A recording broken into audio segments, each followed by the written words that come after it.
हाँ जी, कॉमेंट देखो, इस पाकिस्तान के अंदर जमहूरीयत ते मजदूर तहरीक जी है या जो भी है उसको देखने का हर बंदे का अपना अपना अंदाज है।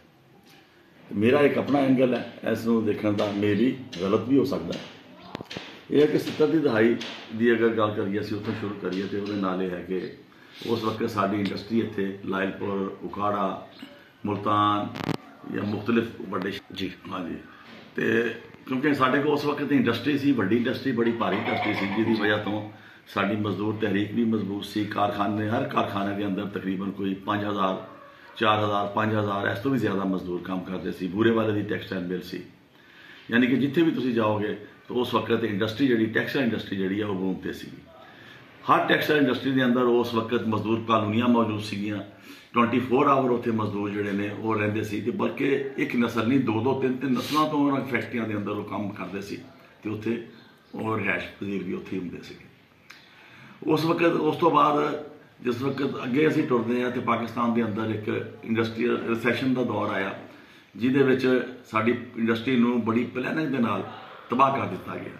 मैं समझदा कि उस जमाने अंदर जिहड़ी जमहूरीयत सीगी वो शायद असी साढ़े कोई दोस्त ही सोच रहे थे कि असी सरमायादाराना जमहूरीयत वाल जा रहे हैं, तो ऐसे ही बुनियाद ये सी कि असी साढ़े नाल नैशनलिस्ट भी मौजूद थे।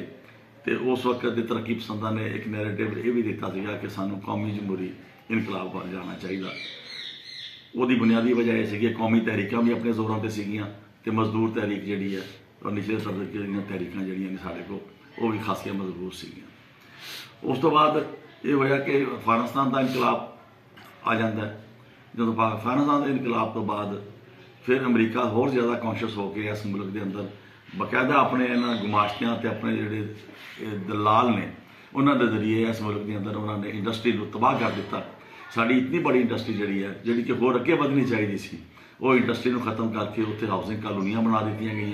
साडा इत्थों का जो सरमायादार, कौमी सरमायादार जो बनने वाल शायद जा रहा सीगा, मैं गलत भी हो सकता, तो वो इस मुल्क छड़ के वो सूडान चला गया, वो बांग्लादेश चला गया, वो दूसरे मुल्कों जाके उन्होंने इंडस्ट्रियां जड़ियाँ ने उत्थे लाइया, इतों उन्होंने खत्म कर दी। क्योंकि जिस वक्त सरमायादार मौजूद होंदा बाहर कैफ, वो अपने सरमाए तो अपनी इंडस्ट्री को बचाने वास्ते, प्रॉफिट को बढ़ाने वास्ते वो मजदूरों को किसी न किसी हवाले के नाल अकोमोडेट करता है, कोई ना कोई दिंदा है, कोई बोनस की शक्ल या किसी होर शक्ल दे। सब तो वड्डी गल रोजगार की सूरत, रोजगार जोड़ा है वो भी उसमें मिलता है। चेंज है कि इस्तेसाल तो उस शक्ल भी जिंदा मौजूद रहता है। लेकिन जी आ जमहूरीयत है, बुनियादी तौर पर इस जमहूरीयत को मैं दोस्त पता नहीं की समझते हैं, लेकिन मेरी नाकिस राय के मुताबिक ये जमहूरीयत जी है ये जागीरदाराना जमहूरीयत है। क्योंकि साढ़े को कोई इंडस्ट्री नहीं, साढ़े इस इन्हां असैंबलियां के अंदर कोई सरमायादार मौजूद नहीं है, कोई इंडस्ट्रीलिस्ट मौजूद नहीं है। साढ़ी इन्हां इंडस्ट्रियां के अंदर सारे के सारे जागीरदार ते सरदार, खान ते वडेरे मौजूद ने। तो जिथे सरदार या वडेरे मौजूद होने बुनियादी तौर पर मैं समझदा कि वह जागीरदाराना जमहूरीयत उन्होंने मैं कह सकदा, लेकिन शायद सरमायादाराना जमहूरीयत मैनू समझ नहीं आ रही, या मैं नहीं कह सकता कि सरमायादाराना जमहूरीयत है। क्योंकि अपने हदफ जड़े ने अमरीकी साम्राज या इत्थे वो कुवतां जिहड़ियां इत्थे सानू किसी ना किसी हवाले दे नाल गुलाम बनाना चाहदियां ने, वो उन्होंने हाँ जागीरदार नूं डील करना ज़्यादा आसान है। क्योंकि वो काम काज तो करता कोई नहीं, सरदार हुंदा है, उहदा हुक्म चलता है, बाकी सारी रियाया जी है वो मज़ारे जोड़े ने दूसरे लोग जोड़े ने वो उन्होंने गुलाम समझता है, जिस अंदाज भी उन्होंने हुक्म दिता है उन्होंने हुक्म जोड़ा वह ओबे करना पैंदा। यही वजह हैगी है कि इत्थे जिस वक्त साढ़े इलैक्शन होंदे ने, किसी भी शक्ल के जो इलैक्शन होंदे ने, वो अंदर जो मिडल इत्थों तक कि मिडल क्लास का आदमी जोड़ा है या अपर मिडल क्लास का आदमी जोड़ा है वो भी इलैक्शन कामयाब नहीं हो सकता। इत्थे वो जागीरदार जोड़ा है जोड़ा लुटमार करता है, जोड़ा वो सिस्टम का हिस्सा है, जोड़ा उसमें जिंदा रखना चाहता है अपनी बका वास्ते, वो जोड़ा है वो आराम के नाल कामयाब हो जाता, क्योंकि वो को पैसा भी मौजूद है, वो रियाया भी मौजूद है जिहदे नाल हुक्म दे के उसनूं वोट डरवा सकता, वो पीर भी मौजूद ने, वो खवानीन भी मौजूद ने, वो सारे सारे लोग उन्होंने कोल मौजूद होंगे, जिहदी वजह तो उन्होंने खरीदना भी आसान होंदा दूसरी ताकतवर चीज़ों वास्ते। दूसरा है कि 70 की दहाई तक शायद फौज के अंदर साडा अमल दखल इतना नहीं सी हैगा जितना हुण वध चुकिया है। उस फौज के अमल दखल की वजह के नाल, क्योंकि इत्थे हुण साड़ियां हुकूमतां खुल के ਸਾਡੀ ਫੌਜ ਜਿਹੜੀ ਹੈ ਉਹ ਖੁੱਲ੍ਹ ਕੇ ਆਪਣੀਆਂ ਹਕੂਮਤਾਂ ਤਸ਼ਕੀਲ ਦਿੰਦੀ ਹੈ, ਆਪਣੇ ਆਪਣੇ ਬੰਦਿਆਂ ਨੂੰ ਲੈ ਕੇ ਆਉਂਦੀ ਹੈ। ਕਦੇ ਉਸ ਨੂੰ ਜਿਹੜਾ ਉਹਨਾਂ ਨੂੰ ਜ਼ਿਆਦਾ ਸਰਵ ਕਰੇ, ਜਿਹੜਾ ਉਹਨਾਂ ਦੀ ਜ਼ਿਆਦਾ ਖਿਦਮਤ ਕਰ ਸਕੇ, ਜਿਹੜਾ ਉਹਨਾਂ ਦੇ ਜ਼ਿਆਦਾ ਅਹਿਦਾਫ ਨੂੰ ਪੂਰਾ ਕਰ ਸਕੇ, ਹਕੂਮਤ ਬੁਨਿਆਦੀ ਤੌਰ ਤੇ ਉਹਨਾਂ ਨੂੰ ਲੈ ਕੇ ਆ ਜਾਂਦੀ ਹੈ। ਉਹਦੇ 'ਚ ਪੀਪਲਸ ਪਾਰਟੀ ਵਰਗੇ ਲੋਕ ਵੀ ਮੌਜੂਦ ਨੇ। ਅੱਜ ਦੀ ਪੀਪਲਸ ਪਾਰਟੀ ਦੀ ਗੱਲ ਕਰ ਰਿਹਾ, ਮਾਜ਼ੀ ਦੀ ਪੀਪਲਸ ਪਾਰਟੀ ਬਹੁਤ ਤਰ੍ਹਾਂ ਦੀ ਸੀ, ਲੇਕਿਨ ਅੱਜ ਦੀ ਪੀਪਲਸ ਪਾਰਟੀ ਜਿਹੜੀ ਹੈ ਉਹਦਾ ਵੀ ਸ਼ਾਇਦ ਮਾਈਂਡ ਜਿਹੜਾ ਹੈ ਉਹ ਫਿਊਡਲ ਮਾਈਂਡ ਸੈਟ ਹੈ। ਤੇ ਇਸੇ ਤਰ੍ਹਾਂ ਬਾਕੀ ਜਿਹੜੇ ਲੋਕ ਨੇ, ਲੋਕਾਂ ਨੂੰ ਨਵਾਜ਼ ਸ਼ਰੀਫ ਤੋਂ ਬੜੀ ਤਵੱਕੋ ਸੀਗੀ ਕਿ ਆਏਗਾ, ਇੰਡਸਟਰੀ ਕਰਦਾ ਹੈ, ਇਸ ਨੂੰ ਜ਼ਿਮੀਂਦਾਰੀ ਦਾ ਪਤਾ ਹੀ ਕੋਈ ਨਹੀਂ। ਲੇਕਿਨ ਜਿਸ ਵਕਤ ਉਹ ਆਇਆ ਉਹਨੇ ਦੇਖਿਆ ਕਿ ਮੇਰਾ ਸਰਵਾਈਵਲ ਜਿਹੜਾ ਹੈ ਉਹ ਜਾਗੀਰਦਾਰਾਂ ਦੇ ਨਾਲ ਹੈ, ਮੇਰਾ ਸਰਵਾਈਵਲ ਨਿਚਲੇ ਤਬਕੇ ਦੇ ਨਾਲ ਹੈ ਹੀ ਨਹੀਂ, ਕਿਉਂਕਿ ਉਸ ਕਲਾਸ ਦੇ ਨਾਲ ਉਹਦਾ ਤਾਲੁਕ ਨਹੀਂ ਸੀ ਹੈਗਾ। ਉਹਦੀ ਬੁਨਿਆਦ 'ਤੇ ਉਹਨੇ ਆਪਣੀ ਵੀ ਇੰਡਸਟਰੀ ਤਕਰੀਬਨ ਖਤਮ ਕੀਤੀ, ਬੰਦ ਕੀਤੀ, ਤੇ ਉਸ ਨੇ ਵੀ ਫਾਰਮ ਹਾਊਸ ਤੇ ਜਾਗੀਰ ਉਹ ਸੈਂਕੜੋ ਕਨਾਲਾਂ ਤੇ ਸੈਂਕੜੋ ਏਕੜ ਦੇ ਉੱਤੇ ਉਹਨਾਂ ਨੇ ਆਪਣੀ ਘਰ ਬਣਾਉਣੇ ਸ਼ੁਰੂ ਕਰਤੇ, ਤਾਂ ਕਿ ਮੈਂ ਜਾਗੀਰਦਾਰ ਜਿਹੜੇ ਨੇ ਉਹ ਮੇਰੇ ਤੋਂ ਇੰਪ੍ਰੈਸ ਹੋਣ, ਕਿਉਂਕਿ ਜਾਗੀਰਦਾਰਾਂ ਦੇ ਹਮੇਸ਼ਾ ਫਾਰਮ ਹਾਊਸ ਤੇ ਵੱਡੇ ਉਹਨਾਂ ਦੇ ਤਕਰੀਬਨ ਹੁੰਦੇ ਨੇ। ਮਿਡਲ ਕਲਾਸ ਤੇ ਲੋਅਰ ਮਿਡਲ ਕਲਾਸ ਦਾ ਬੰਦਾ ਕਦੇ ਬਣਾ ਹੀ ਨਹੀਂ ਸਕਦਾ। ਤੇ ਜਦੋਂ ਤੱਕ ਅਸੀਂ ਇੱਥੇ ਮਿਡਲ ਕਲਾਸ ਦੀ ਗੱਲ ਨਹੀਂ ਕਰਾਂਗੇ, ਨਿਚਲਾ ਤਬਕਾ ਤੇ ਨਾਲ ਆਪ ਹੀ ਜੁੜੇਗਾ ਫਿਰ ਉਸ ਤੋਂ ਬਾਅਦ, ਕਿਉਂਕਿ ਜ਼ਿਆਦਾਤਰ ਪ੍ਰੋਬਲਮ ਜਿਹੜੇ ਨੇ ਸ਼ਹਿਰਾਂ ਦੇ ਪ੍ਰੋਬਲਮ ਹੁਣ ਜ਼ਿਆਦਾ ਨੇ। ਹੁਣ ਤੇ ਜਿਹੜੇ ਸਾਡੇ ਦਿਹਾਤ ਨੇ ਉਹ ਵੀ ਸ਼ਹਿਰੀ ਸੂਰਤ ਇਖਤਿਆਰ ਕਰਦੇ ਜਾ ਰਹੇ ਨੇ, ਹਰ ਚੀਜ਼ ਉੱਥੇ ਮੌਜੂਦ ਹੈ। ਲਿਹਾਜ਼ਾ ਸਾਨੂੰ ਆਪਣੇ ਪੋਲੀਟਿਕਸ ਦੇ ਨੈਰੇਟਿਵ ਤੇ ਤਰੀਕਾਕਾਰ ਜਿਹੜੇ ਨਾ ਉਹ ਵੀ ਅੱਜ ਕੱਲ੍ਹ ਦੇ ਸਿਚੁਏਸ਼ਨ ਦੇ ਮੁਤਾਬਕ ਆਪਣੇ ਤਬਦੀਲ ਕਰਕੇ ਆਪਣੇ ਜਿਹੜੇ ਮਸਾਇਲ ਆ ਉਹਨਾਂ ਦਾ ਹੱਲ ਤੇ ਮਸਾਇਲ ਨੂੰ ਉਜਾਗਰ ਕਰਨ ਦੇ ਤਰੀਕੇ ਜਿਹੜੇ ਆ ਉਹ ਵੀ ਸਾਨੂੰ ਉਸੇ ਤਰ੍ਹਾਂ ਦੇ ਅਡਾਪਟ ਕਰਨੇ ਚਾਹੀਦੇ ਆ, ਤਾਂ ਕਿ ਅਸੀਂ ਮਿਡਲ ਕਲਾਸ ਨੂੰ ਵੀ ਨਾਲ ਲੈ ਕੇ ਟੁਰੀਏ, ਲੋਅਰ ਮਿਡਲ ਕਲਾਸ ਨੂੰ ਵੀ ਨਾਲ ਲੈ ਕੇ ਟੁਰੀਏ, ਤੇ ਨਿਚਲਾ ਤਬਕਾ ਫਿਰ ਜਿਸ ਵਕਤ ਤੁਹਾਡੀ ਫੋਰਸ ਮਜ਼ਬੂਤ ਹੋ ਜਾਂਦੀ ਹੈ, ਕਿਉਂਕਿ ਤਹਿਰੀਕਾਂ ਨੂੰ ਮਜ਼ਬੂਤ ਕਰਨ ਵਾਸਤੇ ਪੈਸਾ ਵੀ ਉਹਨਾਂ ਕੋਲ ਹੀ ਮੌਜੂਦ ਹੁੰਦਾ। ਉਹ ਪੈਸੇ ਤੋਂ ਬਗੈਰ ਕੋਈ ਤਹਿਰੀਕ ਇਸ ਮੁਲਕ 'ਚ ਕਾਮਯਾਬ ਹੈ ਸਾਡੇ ਵਰਗੇ ਮੁਲਕਾਂ 'ਚ ਹੋ ਹੀ ਨਹੀਂ ਸਕਦੀ, ਕਿਉਂਕਿ ਗਰੀਬ ਆਦਮੀ ਜਿਹੜਾ ਸਾਡਾ ਉਹ ਤੇ ਵਿਚਾਰਾ ਆਪਣੀ ਪਾਰਟੀ ਨੂੰ ਅਗਰ ਕਿਸੇ ਪਾਰਟੀ ਦਾ ਮੈਂਬਰ ਹੈ ਤੇ ਬਾਕਾਇਦਾ ਤੌਰ ਤੇ ਫੰਡ ਵੀ ਨਹੀਂ ਦੇ ਸਕਦਾ, ਜਿਹੜੀ ਸੂਰਤ ਹਾਲ ਹੈ। ਤੇ ਪੈਸੇ ਤੋਂ ਬਗੈਰ ਜਿਹੜੀ ਇੱਥੇ ਸਾਡਾ ਕਲਚਰ ਬਣਾ ਦਿੱਤਾ ਗਿਆ, ਪੈਸੇ ਤੋਂ ਬਗੈਰ ਇੱਥੇ ਕੋਈ ਵੀ ਤਹਿਰੀਕ, ਕੋਈ ਵੀ ਚੀਜ਼ ਜਿਹੜੀ ਹੈ ਉਹ ਅੱਗੇ ਨਹੀਂ ਵੱਧ ਸਕਦੀ। ਲਿਹਾਜ਼ਾ ਹੁਣ ਮੇਰਾ ਤਾਂ ਨੁਕਤਾ ਨਜ਼ਰ ਇਹ ਹੈ ਕਿ ਸਾਨੂੰ ਇਹ ਚਾਹੀਦਾ ਕਿ ਅਸੀਂ ਬੁਨਿਆਦੀ ਤੌਰ ਤੇ ਆਪਣੇ ਆਪਣੇ ਪਾਰਟੀਆਂ ਦੇ ਅੰਦਰ ਜਿੰਨੀਆਂ ਵੀ ਲੈਫਟ ਦੀਆਂ ਪਾਰਟੀਆਂ ਨੇ, ਨਿਚਲੇ ਤਬਕੇ ਦੀਆਂ ਪਾਰਟੀਆਂ ਨੇ, ਇੱਥੇ ਜਮਹੂਰੀਅਤ ਦੀ ਗੱਲ, ਈਵਨ ਕਿ ਜਮਹੂਰੀਅਤ ਦੀ ਗੱਲ ਕਰਨ ਵਾਲੀਆਂ ਪਾਰਟੀਆਂ ਵੀ ਨੇ, ਉਹਨਾਂ ਨੂੰ ਆਪਣੀਆਂ ਪਾਰਟੀਆਂ ਦੇ ਅੰਦਰ ਇੱਕ ਥਿੰਕ ਟੈਂਕ ਜਿਹੜਾ ਹੈ ਉਹ ਡਿਵੈਲਪ ਕਰਨਾ ਚਾਹੀਦਾ, ਜਿਹੜਾ ਥ੍ਰੈਸ਼ ਆਊਟ ਕਰੇ ਇੱਥੋਂ ਦੇ ਮਸਾਇਲ ਨੂੰ, ਇੱਥੋਂ ਦੇ ਤਬਕਾਤ ਨੂੰ, ਉਸ ਨੂੰ ਰਿਵਿਊ ਕਰੇ ਸਾਰੇ ਨੂੰ, ਤੇ ਉਸ ਤੋਂ ਬਾਅਦ ਆਪਣੀਆਂ ਪਾਰਟੀਆਂ ਨੂੰ ਉਹ ਪਾਲਿਸੀਆਂ ਯਾਨੀ ਕਿ ਉਹ ਪ੍ਰਪੋਜ਼ ਕਰੇ, ਬਣਾ ਕੇ ਦੇਵੇ ਕਿ ਸਾਨੂੰ ਹੁਣ ਅੱਜ ਦੇ ਸਮਾਜ ਦੇ ਮੁਤਾਬਕ ਇਸ ਤਰ੍ਹਾਂ ਸਿਆਸਤ ਕਰਨੀ ਚਾਹੀਦੀ ਹੈ, ਇਸ ਤਰ੍ਹਾਂ ਲੋਕਾਂ ਨੂੰ ਨਾਲ ਜੋੜਨਾ ਚਾਹੀਦਾ, ਤੇ ਸ਼ਾਇਦ ਫਿਰ ਅਸੀਂ ਲੋਕਾਂ ਦੇ ਮਸਾਇਲ ਲੈ ਕੇ ਅਸੀਂ ਅੱਗੇ ਟੁਰੀਏ। ਬਹੁਤ ਸ਼ੁਕਰੀਆ ਮਿਰਜ਼ਾ ਸਾਹਿਬ। ਮੈਨੂੰ ਇੱਕ ਸਵਾਲ, ਤੁਸੀਂ ਜਿਹੜੀ ਗੱਲ ਸ਼ੁਰੂ ਹੋਈ ਸੀ ਜਿੱਥੋਂ ਤੁਸੀਂ ਇਹ ਨੁਕਤਾ ਉਠਾਇਆ ਸੀ ਕਿ ਇਸ ਮੁਲਕ ਦੇ ਅੰਦਰ ਮਿਹਨਤਕਸ਼ ਤਹਿਰੀਕ ਕਮਜ਼ੋਰ ਨਾ ਸਿਰਫ ਹੋਈ ਹੈ ਬਲਕਿ ਇੱਥੇ ਇੰਡਸਟਰੀ ਤਬਾਹ ਕਰ ਦਿੱਤੀ ਗਈ ਹੈ, ਤਾਂ ਉਹਦੀ ਵਜ੍ਹਾ ਤੋਂ ਮਜ਼ਦੂਰ ਜਮਹੂਰੀਅਤ ਕੀ ਆਣੀ ਹੈ, ਬੁਰਜਵਾ ਜਮਹੂਰੀਅਤ ਵੀ ਨਹੀਂ ਆ ਸਕੀ। ਮੁਕਾਬਲਾਤਨ ਜਦੋਂ ਅਸੀਂ ਇੰਡੀਆ ਨੂੰ ਦੇਖਦੇ ਹਾਂ ਤਾਂ ਉੱਥੇ ਸਰਮਾਇਆਦਾਰੀ ਨਿਜ਼ਾਮ ਬੜਾ ਪਾਵਰਫੁਲ ਹੋਇਆ ਹੈ, ਔਰ ਉੱਥੋਂ ਉਹਦੇ ਨਤੀਜੇ 'ਚ ਬਹੁਤ ਸਾਰੇ ਉਹਨਾਂ ਦੇ ਇੰਜੀਨੀਅਰ ਔਰ ਤਾਲੀਮ ਆਮ ਹੋਈ ਹੈ, ਔਰ ਬਹੁਤ ਸਾਰੇ ਲੋਕ ਉਹਨਾਂ ਦੇ ਦਿਆਰੇ ਗੈਰ ਜਾ ਕੇ ਤੇ ਸਰਵਿਸਿਜ਼ ਦੇ ਰਹੇ ਨੇ। IT ਦੇ ਸ਼ੋਬੇ 'ਚ ਉਹਨਾਂ ਦਾ ਨਾਮ ਹੈ, ਉਹ ਦੁਨੀਆ 'ਚ ਇੱਕ ਨਾਮ ਹੈ ਪੂਰਾ ਉਹਨਾਂ ਦਾ ਆਪਣਾ, ਅਗਰਚੇ ਕੋਈ ਉੱਥੇ ਵੀ ਦੁੱਧ ਸ਼ਹਿਦ ਦੀਆਂ ਨਹਿਰਾਂ ਨਹੀਂ ਜ਼ਾਹਿਰ ਹੈ, ਲੇਕਿਨ ਬੁਰਜਵਾ ਸਮਾਜ ਦੇ ਬੁਰਜਵਾ ਸਿਸਟਮ ਦੇ ਇਤਬਾਰ ਨਾਲ ਮੇਰਾ ਖਿਆਲ ਹੈ ਕਿ ਉਹ ਬਿਹਤਰੀਨ ਆਪਣਾ ਪੈਟਰਨ ਤੇ ਚੱਲ ਰਹੇ ਨੇ, ਨੌਕਰੀਆਂ ਦੇ ਰਹੇ ਨੇ, ਤਰੱਕੀ ਕਰ ਰਹੇ ਨੇ। ਜਦਕਿ ਅਸੀਂ, ਤੁਹਾਡੀ ਗੱਲ ਦਾ ਮਤਲਬ ਮੈਨੂੰ ਜੋ ਸਮਝ ਆਇਆ ਉਹ ਇਹ ਸੀ ਕਿ ਅਸੀਂ ਆਪਣੀ ਉਹਨਾਂ ਮੁਆਸ਼ੀ ਬੁਨਿਆਦਾਂ ਨੂੰ ਹੀ ਤਬਾਹ ਕਰ ਦਿੱਤਾ ਜਿਨ੍ਹਾਂ ਦੇ ਉੱਤੇ ਜਾ ਕੇ ਕੱਲ੍ਹ ਨੂੰ ਜਮਹੂਰੀ ਸਮਾਜ ਕਾਇਮ ਹੋ ਸਕਦਾ ਹੈ, ਤੇ ਅਸੀਂ ਉਹ ਕੀਤਾ ਕਿ ਇੰਡਸਟਰੀ ਨੂੰ ਤਬਾਹ ਕਰਕੇ ਜ਼ਰਾ ਆਪਣਾ ਕੰਸਟਰਕਸ਼ਨ ਦੇ ਸਪੁਰਦ ਕਰ ਦਿੱਤਾ, ਹਾਊਸਿੰਗ ਸੁਸਾਇਟੀਆਂ ਨੂੰ ਬੇਜਾ ਹਾਊਸਿੰਗ ਸੁਸਾਇਟੀਆਂ ਬਣਾਈਆਂ, ਔਰ ਫਲੈਟ ਸਿਸਟਮ ਨਹੀਂ ਲਿਆ ਸਕੇ ਅਸੀਂ, ਵਗੈਰਾ ਵਗੈਰਾ।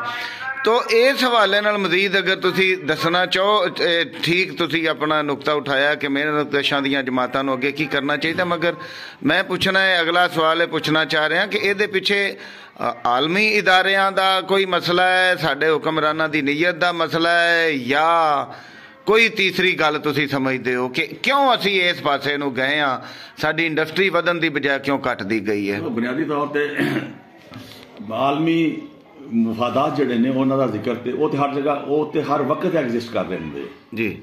ਉਹਨਾਂ ਨੇ ਤੇ ਆਪਣੇ ਮਫਾਦਾਤ ਦੇ ਹਵਾਲੇ ਦੇ ਨਾਲ ਇੱਥੇ ਹਰ ਕਿਸਮ ਦੀ ਲੜਾਈਆਂ ਵੀ ਪੈਦਾ ਕਰਨੀਆਂ, ਸਾਰਾ ਕੁਝ ਕਰਨਾ। ਲੇਕਿਨ ਬੁਨਿਆਦੀ ਗੱਲ ਇਹ ਹੈ ਕਿ ਜਿਹੜਾ ਸਾਡਾ ਇੱਥੋਂ ਦਾ ਪੋਲੀਟੀਸ਼ੀਅਨ ਹੈ, ਸਾਡਾ ਇੱਥੋਂ ਦਾ ਹੁਕਮਰਾਨ ਹੈ, ਉਹ ਕੀ ਸੋਚਦਾ ਪਿਆ। ਕਿਉਂਕਿ ਅਗਰ ਕਾਰਖਾਨਾ ਹੁੰਦਾ ਸੀਗਾ ਤੇ ਉਸ ਕਾਰਖਾਨੇ ਨੂੰ ਪੜ੍ਹੇ ਲਿਖੇ ਲੋਕ ਚਾਹੀਦੇ ਹੁੰਦੇ ਸੀ, ਕਿਉਂਕਿ ਮਸ਼ੀਨਰੀ ਚਲਾਉਣੀ ਹੁੰਦੀ ਸੀ, ਉਸ ਨੂੰ ਟੈਕਨੀਸ਼ੀਅਨ ਚਾਹੀਦੇ ਹੁੰਦੇ ਸੀਗੇ। ਉਹ ਇਸ ਵਾਸਤੇ ਆਪਣੇ ਅਦਾਰਿਆਂ ਦੇ ਸਕੂਲ ਤੇ ਬਾਕੀ ਚੀਜ਼ਾਂ ਬਣਾਉਂਦਾ ਸੀਗਾ। ਅਹਿਮ ਨੁਕਤਾ ਹੈ, ਤਾਂ ਕਿ ਉੱਥੇ ਕਲਰਕ ਉਸ ਨੂੰ ਮਿਲਣ, ਉੱਥੇ ਉਸ ਨੂੰ ਹੁਨਰਮੰਦ ਮਿਲਣ, ਹੁਨਰਮੰਦ ਵੀ ਉਹ ਮਿਲਣ ਜਿਹੜੇ ਕਮ ਅਜ਼ ਕਮ ਥੋੜ੍ਹੇ ਬਹੁਤ ਪੜ੍ਹੇ ਲਿਖੇ ਹੋਣ। ਦੂਸਰੇ ਪਾਸੇ ਜਦੋਂ ਜਾਗੀਰਦਾਰ ਕਰਦਾ ਉਸ ਨੂੰ ਤੇ ਸਿਰਫ ਇੱਕ ਟਰੈਕਟਰ ਲੈਂਦਾ, ਇੱਕ ਦੋ ਚੀਜ਼ਾਂ ਲੈਂਦਾ, ਉਸ ਨੂੰ ਤੇ ਛੋਟਾ ਮੋਟਾ ਉਹ ਤੇ ਆਮ ਬੰਦਾ ਜਿਹੜਾ ਹੈ ਉਹ ਵੀ ਉਸ ਨੂੰ ਕਰ ਲੈਂਦਾ। ਲਿਆਦਾ ਉਹ ਆਪਣੇ ਇਲਾਕੇ 'ਚ ਨਾ ਸਕੂਲ ਬਣਾਏਗਾ, ਨਾ ਕੋਈ ਹੋਰ ਚੀਜ਼ ਬਣਾਏਗਾ, ਨਾ ਕਾਲਜ ਨੂੰ ਸਪੋਰਟ ਕਰੇਗਾ, ਨਾ ਤਾਲੀਮ ਨੂੰ ਸਪੋਰਟ ਕਰੇਗਾ। ਠੀਕ ਹੈ। ਲਿਆਦਾ ਇਸੇ ਬੁਨਿਆਦ ਦੇ ਉੱਤੇ ਮੈਂ ਬਣਾਏਗਾ ਸਮਝਿਆ ਕਿ ਜਿਸ ਵਕਤ ਸਾਡੀ ਇੰਡਸਟਰੀ ਮੌਜੂਦ ਸੀਗੀ, ਸਾਡਾ ਕਲਚਰ ਬੜਾ ਖੂਬਸੂਰਤ ਸੀਗਾ। ਉਸ ਕਲਚਰ ਇਤਨਾ ਖੂਬਸੂਰਤ ਕਲਚਰ ਸੀ ਕਿ ਉਸ ਜ਼ਮਾਨੇ ਦੇ ਅੰਦਰ ਕਾਲਜ ਦੇ ਅੰਦਰ ਤੇ ਸਕੂਲ ਦੇ ਅੰਦਰ ਸਾਡੀਆਂ ਬੱਚੀਆਂ ਜਿਹੜੀਆਂ ਨੇ ਉਹ ਸਾਈਕਲਾਂ ਦੇ ਸਕੂਲ ਜਾਂਦੀਆਂ ਸੀਗੀਆਂ। ਅੱਜ ਸੂਰਤ ਹਾਲ ਇਹ ਹੈ ਕਿ ਸਾਡੀ ਬੱਚੀ ਸੜਕ ਤੋਂ ਬਾਹਰ ਨਿਕਲਣ ਵਾਸਤੇ ਮਹਿਫੂਜ਼ ਨਹੀਂ ਹੈਗੀ, ਕਿਉਂਕਿ ਇਸ ਮੁਲਕ ਦੇ ਅੰਦਰ ਕਿਸੇ ਨੂੰ ਵੀ ਤਹਫਜ਼ ਨਹੀਂ ਹੈਗਾ। ਫਿਰ ਦੂਸਰੀ ਗੱਲ ਇਹ ਹੈ ਕਿ ਕਾਰਖਾਨਾਦਾਰ ਜਾਂ ਦੂਸਰੇ ਲੋਕ ਜਿਹੜੇ ਆ ਕਮ ਅਜ਼ ਕਮ ਆਪਣੀ ਇੰਡਸਟਰੀ, ਆਪਣਾ ਪ੍ਰੋਫਿਟ, ਆਪਣੀ ਸਾਰੀ ਜੋ ਵੀ ਹੈ ਲੁੱਟਮਾਰ, ਉਸ ਨੂੰ ਬਚਾਉਣ ਵਾਸਤੇ ਉਹ ਕੁਝ ਨਾ ਕੁਝ ਪੇ ਕਰਦਾ ਹੈ। ਉਹ ਮਜ਼ਦੂਰ ਅਗਰ ਇਕੱਠੇ ਕੰਮ ਕਰ ਰਹੇ ਨੇ, ਆਪਣਾ ਇhtਜਾਜ ਵੀ ਕਰ ਰਹੇ ਨੇ, ਉਹਨਾਂ ਨੂੰ ਜਮਹੂਰੀਅਤ, ਸਿਆਸਤ, ਹਰ ਚੀਜ਼ ਜਿਹੜੀ ਹੈ ਉਹਨਾਂ ਨੂੰ ਸਮਝ ਆਉਂਦੀ ਹੈ। ਬਾਰਗੇਨਿੰਗ ਤੇ ਯਕੀਨ ਰੱਖਦਾ, ਬਾਰਗੇਨਿੰਗ ਤੇ ਯਕੀਨ, ਦੁਸ਼ਮਣੀ ਤੇ ਨਹੀਂ ਉਤਰਦਾ। ਦੁਸ਼ਮਣੀ ਤੇ ਨਹੀਂ, ਕਿਉਂਕਿ ਦੁਸ਼ਮਣੀ ਕਰੇਗਾ ਤਾਂ ਉਹਦਾ ਨੁਕਸਾਨ ਹੋਏਗਾ, ਉਹਦੀ ਇੰਡਸਟਰੀ ਬੰਦ ਹੋ ਜਾਏਗੀ। ਸਹੀ ਹੈ। ਤੇ ਲਿਆਦਾ ਜਾਗੀਰਦਾਰ ਜਿਹੜਾ ਹੈ ਇਹਦੀ ਬੁਨਿਆਦ ਹੀ ਦੁਸ਼ਮਣੀ ਤੇ ਹੁੰਦੀ ਹੈ। ਠੀਕ ਹੈ। ਇਸ ਨੂੰ ਕਿਉਂਕਿ ਲੋਕ ਨਹੀਂ ਚਾਹੀਦੇ, ਇਸ ਨੂੰ ਆਪਣੀ ਜ਼ਮੀਨ, ਆਪਣੀ ਕ੍ਰੌਪ ਤੇ ਆਪਣਾ ਮਫਾਦ ਚਾਹੀਦਾ।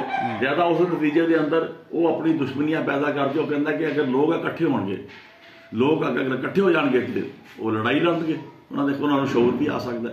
ਲਿਆਦਾ ਇੱਥੇ ਉਹ ਕਰਦਾ ਕਿ ਇਹਨਾਂ ਨੂੰ ਕੱਲਿਆਂ ਰੱਖ ਕੇ, ਥੋੜ੍ਹੇ ਰੱਖ ਕੇ ਤੇ ਇਹਨਾਂ ਨੂੰ ਤਬਾਹ ਕੀਤਾ ਜਾਵੇ, ਤਾਂ ਕਿ ਉਹਦੀ ਸਰਦਾਰੀ, ਉਹਦੀ ਜਾਗੀਰਦਾਰੀ, ਉਹਦੀ ਪੀਰ ਪ੍ਰਸਤੀ, ਉਹਦੀ ਆਪਣੀ ਪੀਰੀ ਸ਼ੀਰੀ ਸਭ ਕਾਇਮ ਦਾਇਮ ਰਹੇ। ਜਿਸ ਵਕਤ ਅਸੀਂ ਤੇ ਇਸੇ ਵਾਸਤੇ ਤਮਾਮ ਪੋਲੀਟੀਕਲ ਪਾਰਟੀਆਂ ਨੂੰ ਸਭ ਤੋਂ ਮੈਂ ਸਮਝਦਾ ਕਿ ਪਹਿਲਾ ਜਿਹੜਾ ਐਜੂਕੇਸ਼ਨ ਤੋਂ ਬਾਅਦ ਜਿਹੜਾ ਪਹਿਲਾ ਸਲੋਗਨ, ਪਹਿਲਾ ਮਨਸ਼ੂਰ ਦੇ ਅੰਦਰ ਪ੍ਰੋਗਰਾਮ ਰੱਖਣਾ ਚਾਹੀਦਾ, ਉਹ ਰੱਖਣਾ ਹੀ ਚਾਹੀਦਾ ਕਿ ਇਸ ਮੁਲਕ ਦੇ ਅੰਦਰ ਇੰਡਸਟਰੀਲਾਈਜੇਸ਼ਨ ਕੀਤੀ ਜਾਵੇ ਤੇ ਜ਼ਿਆਦਾ ਤੋਂ ਜ਼ਿਆਦਾ ਇੰਡਸਟਰੀ ਜਿਹੜੀ ਹੈ ਇਸ ਮੁਲਕ ਚਲਾਈ ਜਾਵੇ। ਉਸ ਤੋਂ ਬਗੈਰ ਇਸ ਮੁਲਕ ਦੇ ਨੌਜਵਾਨਾਂ ਨੂੰ ਰੋਜ਼ਗਾਰ ਨਹੀਂ ਮਿਲ ਸਕਦਾ। ਸਾਡੇ ਕੋਲ ਇੰਡਸਟਰੀ ਨਹੀਂ ਹੈਗੀ। ਇੱਥੋਂ ਦਾ ਜਿਹੜੇ ਜਾਗੀਰਦਾਰ ਤੇ ਵਡੇਰੇ ਹੁਕਮਰਾਨ ਨੇ, ਜਿਨ੍ਹਾਂ ਦੀਆਂ ਛੋਟੀਆਂ ਇੰਡਸਟਰੀਆਂ ਵੀ ਲਾ ਕੇ ਬੈਠੇ ਨੇ, ਜਿਨ੍ਹਾਂ ਨੂੰ ਇੰਡਸਟਰੀ ਚਲਾਉਣੀ ਵੀ ਨਹੀਂ ਆਉਂਦੀ। ਵੈਸੇ ਵਾਸਤੇ ਉਹ ਇੰਡਸਟਰੀ ਉਹਨਾਂ ਨੂੰ ਚਲਾਉਣੀ ਨਹੀਂ ਆਉਂਦੀ, ਕਿਉਂਕਿ ਉਹਨਾਂ ਦਾ ਮਾਈਂਡ ਸੈਟ ਹੀ ਨਹੀਂ ਹੈਗਾ ਇੰਡਸਟਰੀ ਦਾ। ਉਹਦੇ ਨਤੀਜੇ ਨੌਜਵਾਨਾਂ ਨੂੰ ਨੌਕਰੀ ਕਿਸ ਤਰ੍ਹਾਂ ਮਿਲੇਗੀ। ਉਹ ਤੇ ਬਹੁਤ ਸਾਰੇ ਜਿਹੜੇ ਜ਼ਿਆਉਲ ਹਕ ਦੇ ਦੌਰ ਦੇ ਅੰਦਰ ਜ਼ਹੂਰੀ ਰਾਜ ਵਰਗੇ ਜਾਂ ਦੂਸਰੇ ਬਹੁਤ ਸਾਰੇ ਲੋਕਾਂ ਨੇ ਜਿਨ੍ਹਾਂ ਨੇ ਇੰਡਸਟਰੀਆਂ ਲਾਉਣ ਦਾ ਕਿਹਾ ਤੇ ਬੜੇ ਪਲਾਟ ਖਰੀਦੇ। ਜਿਹੜਾ ਪਲਾਟ ਉਹਨਾਂ ਨੇ ਉਸ ਜ਼ਮਾਨੇ ਦੇ ਅੰਦਰ 5 ਲੱਖ ਦਾ ਖਰੀਦਿਆ, ਉਸ ਨੂੰ ਮੌਰਟਗੇਜ ਕਰਾ ਕੇ ਉਹਨਾਂ ਨੇ 5 ਕਰੋੜ ਰੁਪਇਆ ਬੈਂਕਾਂ ਤੋਂ ਹਾਸਲ ਕੀਤਾ। ਉਹ ਤੇ ਲੁੱਟ ਮਾਰ ਦਾ ਇੱਕ ਨਵਾਂ ਸਿਲਸਿਲਾ ਸ਼ੁਰੂ ਸੀਗਾ, ਇਸ ਵਾਸਤੇ ਕਿ ਉਹਨਾਂ ਨੂੰ ਇੰਡਸਟਰੀ ਦਾ ਪਤਾ ਹੀ ਕਿਉਂ ਨਹੀਂ ਸੀ, ਨਾ ਉਹਨਾਂ ਨੂੰ ਇੰਡਸਟਰੀ ਲਾਉਣੀ ਆਉਣੀ ਸੀ, ਉਹਨਾਂ ਨੂੰ ਕੀ ਪਤਾ। ਇਸੇ ਤਰ੍ਹਾਂ ਸਾਰੇ ਜਿਤਨੇ ਲੋਨ ਤੁਸੀਂ ਚੁੱਕ ਕੇ ਦੇਖ ਲਓ, ਉਹ ਸਾਰੇ ਦੇ ਸਾਰੇ ਲੋਨ ਜਿਹੜੇ ਆ ਇਹਨਾਂ ਨੇ ਸਿਆਸੀ ਲੋਕਾਂ ਨੇ ਲੋਨ ਲੈ ਕੇ ਜੀ ਅਸੀਂ ਫਲਾਂ ਜਗ੍ਹਾ 'ਤੇ ਕਾਰਖਾਨਾ ਲਾਉਣਾ, ਨਹੀਂ ਕਾਰਖਾਨਾ ਲੱਗਾ। ਇੱਕ ਬਹੁਤ ਬੜਾ ਕਾਰਖਾਨਾ ਡੈਰੀ ਮਿਲਕ ਜਿਹੜਾ ਹੈ ਤਾਂਦਿਆਂ ਵਾਲੇ ਦੇ ਇਲਾਕੇ ਦੇ ਵਿੱਚ ਵੀ ਕਾਰਖਾਨਾ ਸ਼ੁਰੂ ਹੋਇਆ ਸੀ, ਬਲਕਿ ਉਹ ਵਰਲਡ ਬੈਂਕ ਦੇ ਤਾਮਨ ਦੇ ਨਾਲ ਸੀ ਜੀ। ਲੇਕਿਨ ਕੁਝ ਅਰਸੇ ਬਾਅਦ ਉਹਦੀਆਂ ਬੱਸਾਂ ਤੇ ਉਹਦੀਆਂ ਗੱਡੀਆਂ ਤੇ ਉਹਦੀਆਂ ਸਾਰਾ ਕੁਝ ਜਿਹੜਾ ਉਹ ਵੇਚ ਵੱਟ ਕੇ ਤਬਾਹ ਕਰਕੇ ਅੱਗ ਲਵਾਤੀ ਗਈ, ਕਿਉਂਕਿ ਉਹਦਾ ਇੰਡਸਟਰੀਅਲਿਸਟ ਮਾਈਂਡ ਹੀ ਨਹੀਂ ਸੀ ਹੈਗਾ। ਤੇ ਜਦੋਂ ਤੱਕ ਤੁਹਾਡੇ ਕੋਲ ਇੱਥੇ ਇੰਡਸਟਰੀ ਨਹੀਂ ਹੋਏਗੀ, ਮੈਂ ਬੁਨਿਆਦੀ ਤੌਰ 'ਤੇ ਸਮਝਦਾ ਗਲਤ ਹੈ ਜਾਂ ਸਹੀ ਹੈ ਕਿ ਇਸ ਮੁਲਕ ਦੇ ਅੰਦਰ ਨਾ ਐਜੂਕੇਸ਼ਨ ਅੱਗੇ ਜਾ ਸਕਦੀ ਹੈ, ਕਿਉਂਕਿ ਤੇ ਨਾ ਹੀ ਜਿਹੜੀ ਹੈ ਉਹ ਇਸ ਮੁਲਕ ਦੇ ਅੰਦਰ ਰੋਜ਼ਗਾਰ ਕਿਸੇ ਨੂੰ ਮਿਲ ਸਕਦਾ ਹੈ। ਰੋਜ਼ਗਾਰ ਹਮੇਸ਼ਾ ਇੰਡਸਟਰੀ ਪ੍ਰੋਵਾਈਡ ਕਰਦੀ ਹੈ। ਮਰਕੈਂਟਾਈਲ ਸੋਸਾਇਟੀ ਨੂੰ ਕਿੰਨਾ ਰੋਜ਼ਗਾਰ ਦੇ ਸਕੇਗੀ ਮਰਕੈਂਟਾਈਲ ਸੋਸਾਇਟੀ ਬਣਾ ਕੇ? ਤੁਸੀਂ ਕਿਤਨੇ ਕੰਪਨੀਆਂ ਦੇ ਅੰਦਰ ਕਿਤਨੇ ਲੋਕ ਖੱਪ ਜਾਣਗੇ? 100-200 ਬੰਦਾ ਖੱਪ ਜਾਏਗਾ, ਜਿਹੜਾ ਆਲਰੇਡੀ ਉਹਨਾਂ ਕੋਲ ਪਹਿਲੇ ਉਹ ਕਹਿੰਦੇ ਸੀ ਓਵਰ ਕਰਾਊਡ ਹੈਗੀਆਂ। ਉਸ ਤੋਂ ਬਾਅਦ ਜਿਸ ਵਕਤ IT ਆ ਗਈ ਹੈ ਸਾਡੇ ਕੋਲ, ਇਸ ਨੇ ਬਹੁਤ ਸਾਰੇ ਲੋਕਾਂ ਨੂੰ ਫਰਕ ਕਰ ਦਿੱਤਾ। ਜਦੀਦ ਟੈਕਨੋਲੋਜੀ ਨੇ ਸਾਨੂੰ ਇਹ ਚਾਹੀਦਾ ਨਾ ਕਿ ਜਦੀਦ ਟੈਕਨੋਲੋਜੀ ਨੂੰ ਅਡਾਪਟ ਕਰਦਿਆਂ ਹੋਇਆਂ ਅਸੀਂ ਆਪਣੇ ਰੋਜ਼ਗਾਰ ਦੇ ਦੂਸਰੇ ਜ਼ਰਾਏ ਜਿਹੜੇ ਆ ਅਸੀਂ ਉਹ ਪੈਦਾ ਕਰੀਏ, ਉਹ ਇੰਡਸਟਰੀ ਨਾਲ ਪੈਦਾ ਹੋਣ। ਸਾਡੇ ਕੋਲ ਰਾ ਮੈਟੀਰੀਅਲ ਮੌਜੂਦ ਹੈ, ਖਾਮ ਮੈਟੀਰੀਅਲ ਮੌਜੂਦ ਹੈ। ਦੇਖੋ ਮੈਂ ਛੋਟੀ ਜਿਹੀ ਇੱਕ ਮਿਸਾਲ ਦਿੰਦਾ ਉਸ ਵਕਤ ਦੀ ਇੰਡਸਟਰੀ ਦੀ, ਕਿ ਉਹ ਇੰਡਸਟਰੀ ਦੇ ਨਾਲ ਫਿਰ ਸਾਡੀ ਇੱਥੇ ਦੀ ਕ੍ਰੌਪ ਜਿਹੜੀ ਹੈ ਫਸਲ ਜਿਹੜੀ ਆ ਉਹ ਵੀ ਜੁੜੀ ਹੁੰਦੀ ਸੀਗੀ ਜੀ। ਇੱਕ ਜ਼ਮਾਨੇ ਦੇ ਅੰਦਰ ਸਾਡਾ ਟੋਟਲ ਇਲਾਕਾ ਜਿਹੜਾ ਬੇਸ਼ੁਮਾਰ ਇਲਾਕਾ, ਕੋਈ ਸਿੰਧ ਦਾ ਇਲਾਕਾ ਤੇ ਲੋਅਰ ਪੰਜਾਬ ਦਾ ਇਲਾਕਾ ਜਿੰਨਾ ਵੀ ਹੈ, ਇਹ ਕਾਟਨ ਗਰੋਇੰਗ ਏਰੀਆ ਸੀਗਾ। ਬੇਤਾਸ਼ਾ ਸੀ ਕਾਟਨ ਪ੍ਰੋਡਿਊਸ ਕਰਦੇ ਸੀ। ਅਸੀਂ ਸ਼ਾਇਦ ਕਾਟਨ ਪ੍ਰੋਡਿਊਸ ਕਰਨ ਵਾਲੇ ਮੁਲਕਾਂ 'ਚੋਂ ਦੂਸਰੇ ਤੀਸਰੇ ਨੰਬਰ 'ਤੇ ਆਉਂਦੇ ਸੀ। ਅੱਛਾ।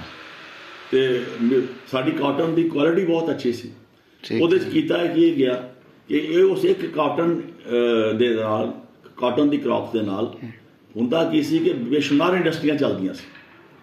ਦੇਖੋ ਸਭ ਤੋਂ ਪਹਿਲੇ ਕਾਟਨ ਜਿਹੜੀ ਹੈ ਉਹ ਜੀਨਨ ਕਾਟਨ ਫੈਕਟਰੀਆਂ ਚੱਲਦੀ ਸੀ, ਤੇ ਜੀਨਨ ਕਾਟਨ ਫੈਕਟਰੀਆਂ ਜਿਹੜੀਆਂ ਨੇ ਇਹ ਸਾਰੀਆਂ ਦਿਹਾਤੀ ਇਲਾਕੇ 'ਚ ਲਾਈਆਂ ਜਾਂਦੀਆਂ ਸੀਗੀਆਂ ਜੀ, ਤਾਂ ਕਿ ਉਹਨਾਂ ਨੂੰ ਨਜ਼ਦੀਕ ਉੱਥੇ ਕਾਟਨ ਉੱਥੇ ਹੀ ਨਜ਼ਦੀਕ ਹੋਵੇ ਤੇ ਉੱਥੇ ਕਾਟਨ ਜੀਨਨ ਕਾਟਨ ਫੈਕਟਰੀਆਂ ਦੇ ਵਿੱਚ ਲੋਕਾਂ ਨੂੰ ਰੋਜ਼ਗਾਰ ਵੀ ਮਿਲਦਾ ਸੀਗਾ। ਫਿਰ ਜੀਨਨ ਕਾਟਨ ਫੈਕਟਰੀਆਂ ਤੋਂ ਬਾਅਦ ਉੱਥੇ ਉਹਦੇ ਨਾਲ ਘਿਓ ਮਿਲਾਂ ਚੱਲਦੀਆਂ ਸੀ, ਆਇਲ ਮਿਲਾਂ ਚੱਲਦੀਆਂ ਸੀ। ਬਨੋਲਾ ਜਿਸ ਵਕਤ ਉਹਦਾ ਆਇਲ ਮਿਲਾਂ ਚੱਲਦੀਆਂ ਸੀ। ਆਇਲ ਮਿਲਾਂ ਤੋਂ ਬਾਅਦ ਫਿਰ ਘਿਓ ਮਿਲਾਂ ਲੱਗਣੀਆਂ ਸ਼ੁਰੂ ਹੋ ਗਈਆਂ। ਠੀਕ ਹੈ। ਇਸੇ ਤਰ੍ਹਾਂ ਜਿਸ ਵਕਤ ਕਾਟਨ ਜਿਹੜੀ ਹੈ ਜੀਨਨ ਕਾਟਨ 'ਚ ਫੈਕਟਰੀ 'ਚੋਂ ਨਿਕਲਦੀ ਸੀ, ਫਿਰ ਉਹ ਜਾਂਦੀ ਸੀ ਵੀਵਿੰਗ ਦੇ ਵਿੱਚ, ਸਪਿਨਿੰਗ 'ਚ। ਉਸ ਤੋਂ ਬਾਅਦ ਉਹ ਸਪਿਨਿੰਗ ਚਲੀ ਜਾਂਦੀ ਸੀ। ਸਪਿਨਿੰਗ ਦੇ ਕਾਰਖਾਨੇ ਬੜੇ ਚੱਲਦੇ ਸੀ। ਸਪਿਨਿੰਗ ਤੋਂ ਬਾਅਦ ਉਹ ਵੀਵਿੰਗ ਹੀ ਜਾਂਦਾ ਸੀ, ਫਿਰ ਵੀਵਿੰਗ ਦੇ ਕਾਰਖਾਨੇ ਚੱਲਦੇ ਸੀ। ਫਿਰ ਉਸ ਤੋਂ ਬਾਅਦ ਡਾਈਂਗ 'ਚ ਜਾਂਦੀ ਸੀ। ਯਾਨੀ ਕਿ ਇੱਕ ਕ੍ਰੌਪ ਦੇ ਨਾਲ ਪਾਕਿਸਤਾਨ ਦੀ ਸਭ ਤੋਂ ਕਿਤਨੀ ਬੜੀ ਇੰਡਸਟਰੀ ਜਿਹੜੀ ਹੈ ਉਹ ਚੱਲਦੀ ਸੀ। ਫਿਰ ਉਸ ਤੋਂ ਬਾਅਦ ਤੁਹਾਡੀਆਂ ਮਾਰਕੀਟਾਂ ਜਿਹੜੀਆਂ ਨੇ ਉਹ ਜ਼ਿਆਦਾ ਫਲੋਰਿਸ਼ ਕਰ ਰਹੀਆਂ ਸੀ, ਜ਼ਿਆਦਾ ਅੱਗੇ ਵੱਧਦੀਆਂ ਸੀਗੀਆਂ, ਕਿਉਂਕਿ ਤੁਸੀਂ ਉਹਦੇ ਕੱਪੜਾ ਇਹ ਸਾਰੀਆਂ ਕਾਰਖਾਨੇ ਵਿੱਚ। ਤੇ ਦੂਸਰਾ ਹੈ ਕਿ ਬੇਸ਼ੁਮਾਰ ਸ਼ਹਿਰ ਜਿਹੜੇ ਨੇ, ਮਸਲਨ ਬੂਰੇਵਾਲਾ ਸ਼ਹਿਰ ਜਿਹੜਾ ਹੈ ਉਸ ਜ਼ਮਾਨੇ 'ਚ, ਉਹ ਬੂਰੇਵਾਲਾ ਟੈਕਸਟਾਈਲ ਮਿਲ ਦਾ, ਉਹ ਟੈਕਸਟਾਈਲ ਮਿਲ ਦੇ ਉੱਤੇ ਬੇਸ ਕਰਦਾ ਸੀ। ਠੀਕ ਹੈ। ਉਹਦੇ ਸ਼ਹਿਰ ਦੀਆਂ ਰੌਣਕਾਂ ਹੀ ਉਹਦੀ ਵਜ੍ਹਾ ਤੋਂ ਸੀਗੀਆਂ। ਇਹ ਸੇਠ ਦਾਊਦ ਦੀ ਸੀ? ਸੇਠ ਦਾਊਦ ਦੀ। ਠੀਕ ਹੈ। ਇਸੇ ਤਰ੍ਹਾਂ ਜਿਹੜਾ ਉਗਾੜਾ ਟੈਕਸਟਾਈਲ ਮਿਲ ਹੈ ਜੀ, ਉਸ ਵਕਤ ਲੋਕ ਜ਼ਿਆਦਾ ਬਿਹਤਰ ਤਰੀਕੇ ਦੇ ਨਾਲ, ਕਿਉਂਕਿ ਕਾਰਖਾਨਾ ਚੱਲਦਾ ਸੀ, 5-7 ਹਜ਼ਾਰ ਮਜ਼ਦੂਰ ਕੰਮ ਕਰਦਾ ਸੀ। ਉਗਾੜਾ ਟੈਕਸਟਾਈਲ ਮਿਲ ਉੱਥੇ ਜ਼ਿਆਉਲ ਹਕ ਦਾ ਬੇੜਾ ਗਰਕ ਹੋਵੇ ਕਿ ਉਸਨੇ ਇਸ ਨੂੰ ਬਰਬਾਦ ਕੀਤਾ ਤੇ ਉਸੇ ਇਸ ਨੂੰ ਬੰਦ ਕਰਕੇ ਰੁਲਦੂ ਮੁਹੰਮਦ ਦੀ ਟੈਂਟੇਜ ਵਾਲਿਆਂ ਨੂੰ ਵੇਚੀ। ਉਸ ਜ਼ਮਾਨੇ 'ਚ ਮਾਮੂਲੀ ਕੀ ਬਗੈਰ ਪੈਸਿਆਂ ਤੋਂ ਵੇਚੀ ਉਸਨੇ, ਤੇ ਉਸ ਤੋਂ ਬਾਅਦ ਉੱਥੇ ਹਾਊਸਿੰਗ ਕਾਲੋਨੀ ਬਣਾ ਦਿੱਤੀ ਗਈ, ਸਾਰੀ ਕਾਰਖਾਨਾ ਬੰਦ ਕਰਕੇ 5000 ਬੰਦੇ ਦਾ ਰੋਜ਼ਗਾਰ ਗਿਆ। 5000 ਬੰਦੇ ਦਾ ਰੋਜ਼ਗਾਰ। ਉੱਥੇ 4 ਤੇ ਕਾਲੋਨੀ ਰੈਜ਼ੀਡੈਂਸ ਕਾਲੋਨੀਆਂ ਸੀਗੀਆਂ, ਮਿਲ ABC, ਤੇ ਇੱਕ ਹੋਰ ਕਾਲੋਨੀ ਸੀ। 4 ਕਾਲੋਨੀਆਂ ਸੀਗੀਆਂ। ਉੱਥੇ ਹਾਈ ਸਕੂਲ ਸੀ ਲੜਕੀਆਂ ਦਾ, ਕਲੋਨੀ ਦੇ ਅੰਦਰ, ਮਿਲ ਦੇ ਅੰਦਰ। ਅੱਛਾ। ਮਿਲ ਦੀ ਫਿਰ ਉਸ ਤੋਂ ਬਾਅਦ ਸਪੋਰਟਸ ਗਰਾਊਂਡ ਸੀ ਬੜਾ ਵੱਡਾ। ਯਾਨੀ ਇਹ ਉਸ ਜ਼ਮਾਨੇ ਮਿਲਾਂ ਦੇ ਮਾਲਕ ਜਿਹੜੇ ਆ ਉਹਨਾਂ ਦੇ ਉੱਤੇ ਅੰਗਰੇਜ਼ਾਂ ਦੇ ਜ਼ਮਾਨੇ 'ਚ ਵਾਲੀ ਕੰਪਲਸ਼ਨ ਸੀ। ਉਸ ਵਕਤ ਇੰਡਸਟਰੀ ਨਹੀਂ ਸੀ ਚੱਲ ਸਕਦੀ ਜਿਸ ਵਕਤ ਹਾਊਸਿੰਗ ਸੁਸਾਇਟੀਆਂ ਨਾ ਬਣਾਈਆਂ ਜਾਣ, ਬਲਕਿ ਕਲੋਨੀ ਨਾ ਬਣਾਈ ਜਾਣ, ਮਜ਼ਦੂਰਾਂ ਦੀਆਂ ਕਾਲੋਨੀਆਂ ਨਾ ਬਣਾਈਆਂ ਜਾਣ, ਉੱਥੇ ਹਸਪਤਾਲ ਨਾ ਬਣਾਇਆ ਜਾਵੇ, ਉੱਥੇ ਮੁੰਡਿਆਂ ਵਾਸਤੇ ਤੇ ਕੁੜੀਆਂ ਵਾਸਤੇ ਸਕੂਲ ਨਾ ਬਣਾਏ ਜਾਣ। ਠੀਕ ਹੈ। ਉੱਥੇ ਪਲੇ ਗਰਾਊਂਡ ਨਾ ਬਣਾਏ ਜਾਣ, ਡਿਸਪੈਂਸਰੀ ਨਾ ਬਣਾਈ ਜਾਵੇ। ਉਸ ਵਕਤ ਤੱਕ ਉਹ ਮਿਲ ਚੱਲ ਹੀ ਨਹੀਂ ਸੀ ਸਕਦੀ। ਹੁਣ ਅੱਜ ਕੀ ਹੋ ਗਿਆ ਕਿ ਉਹ ਹਾਊਸਿੰਗ ਕਾਲੋਨੀਆਂ ਬਣ ਗਈਆਂ, ਵੱਡੇ ਕਾਰਖਾਨੇ ਸਾਰੇ ਖਤਮ ਹੋ ਗਏ। ਇਸੇ ਤਰ੍ਹਾਂ ਲਾਇਰਪੋਰਟ ਟੈਕਸਟਾਈਲ ਮਿਲ ਦੇ ਅੰਦਰ ਕਾਲੋਨੀਆਂ ਸੀਗੀਆਂ। ਇਸੇ ਤਰ੍ਹਾਂ ਮੁਲਤਾਨ ਜਿਹੜੀਆਂ ਮਿਲਾਂ ਸੀ ਉਹਦੇ ਅੰਦਰ ਕਾਲੋਨੀਆਂ ਸੀ। ਇਸੇ ਤਰ੍ਹਾਂ ਉਹ ਕਾੜੇ ਦੀ ਆਪਣੀ ਕਾਲੋਨੀ ਸੀ। ਹਰ ਮਿਲ ਦੇ ਅੰਦਰ ਕਾਲੋਨੀਆਂ ਮੌਜੂਦ ਸੀ, ਅੱਜ ਵੀ ਮੌਜੂਦ ਨੇ। ਕੁਝ ਤੇ ਡਿਮੋਲਿਸ਼ ਕਰ ਦਿੱਤੀਆਂ ਗਈਆਂ ਤੇ ਕੁਝ ਅੱਜ ਵੀ ਉਸੇ ਨਾਂ ਦੇ। ਕਰਾਚੀ ਔਰ ਕਾਲਾ ਸ਼ਾਹ ਕਾਕੂ ਵੀ ਮੌਜੂਦ ਸਨ। ਕਾਲਾ ਸ਼ਾਹ ਕਾਕੂ ਵੀ, ਕਰਾਚੀ ਤੇ ਹਰ ਵੱਡੇ ਮਿਲ ਕਾਰਖਾਨੇ ਦੇ ਅੰਦਰ ਕਾਲੋਨੀ ਮੌਜੂਦ ਸੀ। ਠੀਕ ਹੈ। ਲਿਆਦਾ ਉਹ ਉਦੋਂ ਮਜ਼ਦੂਰ ਇਕੱਠਾ ਸੀ, ਉਹਨੂੰ ਆਪਣੀ ਲੜਾਈ ਲੜਨੀ ਆਸਾਨ ਸੀਗੀ। ਬੜੀ ਪਲੈਨਿੰਗ ਦੇ ਨਾਲ ਉੱਥੋਂ ਫਿਰ ਮਜ਼ਦੂਰ ਨੂੰ ਡਿਸਟਰਾਏ ਕੀਤਾ ਗਿਆ ਕਿ ਇਹ ਤਹਿਰੀਕਾਂ ਜ਼ਿਆਦਾ ਵੱਧ ਗਏ, ਕਿਉਂਕਿ ਉਹਨਾਂ ਨੇ ਰਸ਼ੀਆ ਦਾ ਇਨਕਲਾਬ ਵੀ ਰੋਕਣਾ ਸੀਗਾ। ਅਫਗਾਨਿਸਤਾਨ ਦੇ ਇਨਕਲਾਬ ਤੋਂ ਬਾਅਦ ਤੇ ਬੜੀ ਤੇਜ਼ੀ ਦੇ ਨਾਲ ਇੱਥੇ ਇੰਡਸਟਰੀ ਨੂੰ ਖਤਮ ਕੀਤਾ ਗਿਆ। ਠੀਕ ਹੈ। ਐਸੇ ਲੋਕ ਲੈ ਕੇ ਆਏ ਗਏ ਕਿ ਜਿਹੜੇ ਫਟਾਫਟ ਇੰਡਸਟਰੀਆਂ ਖਤਮ ਕਰੋ। ਐਸਾ ਮਸਲਨ ਨਵਾਜ਼ ਸ਼ਰੀਫ ਨੇ ਸਭ ਤੋਂ ਪਹਿਲੇ ਲੋਕਾਂ ਦਾ ਮਾਈਂਡ ਸੈਟ ਪੇਂਟ ਕਰਨਾ ਸ਼ੁਰੂ ਕੀਤਾ ਕਿ ਇੱਥੇ ਮਰਕੈਂਟਾਈਲ ਸੁਸਾਇਟੀ ਬਣਾਤੀ ਜਾਵੇ। ਮਤਲਬ ਪਲੈਨਿੰਗ ਦੇ ਤਹਿਤ ਇੰਡਸਟਰੀ ਬੰਦ ਕੀਤੀ ਗਈ ਹੈ। ਇਹ ਇੰਡਸਟਰੀ ਸਾਡੀ ਤਬਾਹੀ ਨਾਲ ਬੰਦ ਨਹੀਂ ਹੋਈ। ਹੋਇਆ ਇਹ ਕਿ ਸਾਡੀ ਕਾਟਨ ਦੀ ਕ੍ਰਾਪਸ ਨੂੰ ਬੰਦ ਕਰਾ ਕੇ, ਠੀਕ ਹੈ, ਸ਼ੂਗਰ ਮਿੱਲਾਂ ਚਲਾਉਣ ਵਾਸਤੇ ਉਹਨਾਂ ਨੇ ਸ਼ੂਗਰ ਕੇਨ ਜਿਹੜੀ ਆ ਉਹ ਲਾਣੀ ਸ਼ੁਰੂ ਕਰਤੀ। ਗੰਨਾ ਲਾਣਾ ਸ਼ੁਰੂ ਕਰ ਦਿੱਤਾ। ਉਹ ਜਿਹੜਾ ਬਸ ਇੱਕ ਵਾਰੀ ਖਾਦਾ ਤਾਂ ਗੱਲ ਖਤਮ। ਗੰਦਾ ਨਹੀਂ, ਉਹਦੇ ਨਾਲ ਉਹਦੀ ਬਾਇਓ ਪ੍ਰੋਡਕਟ ਕੋਈ ਨਹੀਂ ਹੈਗੀ। ਉਹੀ ਹਾਂ, ਉਹਦੀ ਉਹ ਇੰਡਸਟਰੀ ਕੀ ਚੱਲੇਗੀ? ਬਿਲਕੁਲ ਫਿਰ ਉਹ ਸੀਜ਼ਨਲ ਹੈ। ਬਿਲਕੁਲ ਉਹ 2 ਮਹੀਨੇ 3 ਮਹੀਨੇ ਚੱਲਣਾ, ਉਸ ਤੋਂ ਬਾਅਦ ਉਹਨੇ ਬੰਦ। ਮਜ਼ਦੂਰ ਦੀ ਫਰਕ ਤੇ ਉਹਦੇ ਨਾਲ ਕੀ ਹੈ, ਜ਼ਿਆਦਾ ਤੋਂ ਜ਼ਿਆਦਾ ਉਹਦੀ ਬਗਾਸ ਦੇ ਨਾਲ ਜਿਹੜੀ ਵੱਜ ਜਾਂਦੀ ਸੀ। ਉਹਦਾ ਨਾਚੇ ਬੋਰਡ ਫੈਕਟਰੀ ਇੱਕ ਚੱਲਦੀ ਸੀ। ਅੱਛਾ। ਜਦੋਂ ਕਿ ਉਹ ਵੀ ਉਸ ਤੋਂ ਬਾਅਦ ਉਹ ਬਗਾਸ ਨੂੰ ਜਲਾਉਂਦੇ ਸੀਗੇ ਬੋਇਲਰ 'ਚ ਜ਼ਿਆਦਾ। ਉਹ ਵੀ ਇੱਕਾ ਦੁੱਕਾ ਕ੍ਰਿਸੈਂਟ ਟੈਕਸਟਾਈਲ ਮਿਲ, ਕ੍ਰਿਸੈਂਟ ਜਿਹੜੀ ਮਿਲ ਹੈ ਸ਼ੂਗਰ ਮਿਲ, ਉਸ ਨੇ ਨਾਲ ਚੈਂਬਰ ਫੈਕਟਰੀ ਨਾਲ ਇੱਕ ਲਾਈ ਹੋਈ ਸੀ। ਯਾਨੀ ਉਸ ਤੋਂ ਬਾਅਦ ਉਹ ਇੰਡਸਟਰੀਆਂ ਇੱਥੇ ਲਾਈਆਂ ਗਈਆਂ ਜਿੱਥੇ ਲੇਬਰ ਦਾ ਅਮਲ ਦਖਲ ਘੱਟ ਤੋਂ ਘੱਟ ਹੋਵੇ। ਤੇ ਹੁਣ ਉਹ ਕ੍ਰਾਪ ਦੇ ਨਾਲ, ਗੰਨੇ ਦੀ ਕ੍ਰਾਪ ਦੇ ਨਾਲ ਇਹ ਹੋਇਆ ਕਿ ਸਾਡੇ ਜ਼ਮੀਨ ਦਾ ਪਾਣੀ ਵੀ ਥੱਲੇ ਚਲਾ ਗਿਆ। ਸਭ ਤੋਂ ਜ਼ਿਆਦਾ ਨੁਕਸਾਨ ਜਿਹੜਾ ਸਾਡੀ ਜ਼ਮੀਨ ਨੂੰ ਵੀ ਪਹੁੰਚਿਆ। ਹਾਲਾਂਕਿ ਚੀਨੀ ਜਿਹੜੀ ਹੈ ਇਸ ਮੁਲਕ ਦੇ ਅੰਦਰ ਅਸੀਂ ਬਾਹਰੋਂ ਇੰਪੋਰਟ ਵੀ ਕਰ ਸਕਦੇ ਸੀਗੇ, ਠੀਕ ਹੈ, ਲੇਕਿਨ ਜਿਹੜੀ ਸਭ ਤੋਂ ਵੱਡੀ ਸਾਡੀ ਇਕਨੋਮਿਕ ਜਿਹੜੀ ਹੈ ਇਕਨੋਮੀ ਨੂੰ ਸਪੋਰਟ ਕਰਦੀ ਸੀ ਕਾਟਨ, ਅਸੀਂ ਉਸ ਨੂੰ ਖਤਮ ਕਰ ਦਿੱਤਾ ਗਿਆ। ਅਸੀਂ ਇੱਥੇ ਉਹ ਫਸਲਾਂ ਲਾਈਆਂ ਗਈਆਂ, ਉਹ ਜ਼ਿਮੀਂਦਾਰੀ ਵਾਲੇ ਪਾਸੇ ਵੀ ਉਹ ਅਸੀਂ ਕੰਮ ਕੀਤੇ ਗਏ ਕਿ ਜਿਹੜੀ ਸੀਜ਼ਨਲ ਤੇ ਛੋਟੀ ਛੋਟੀਆਂ ਫਸਲਾਂ।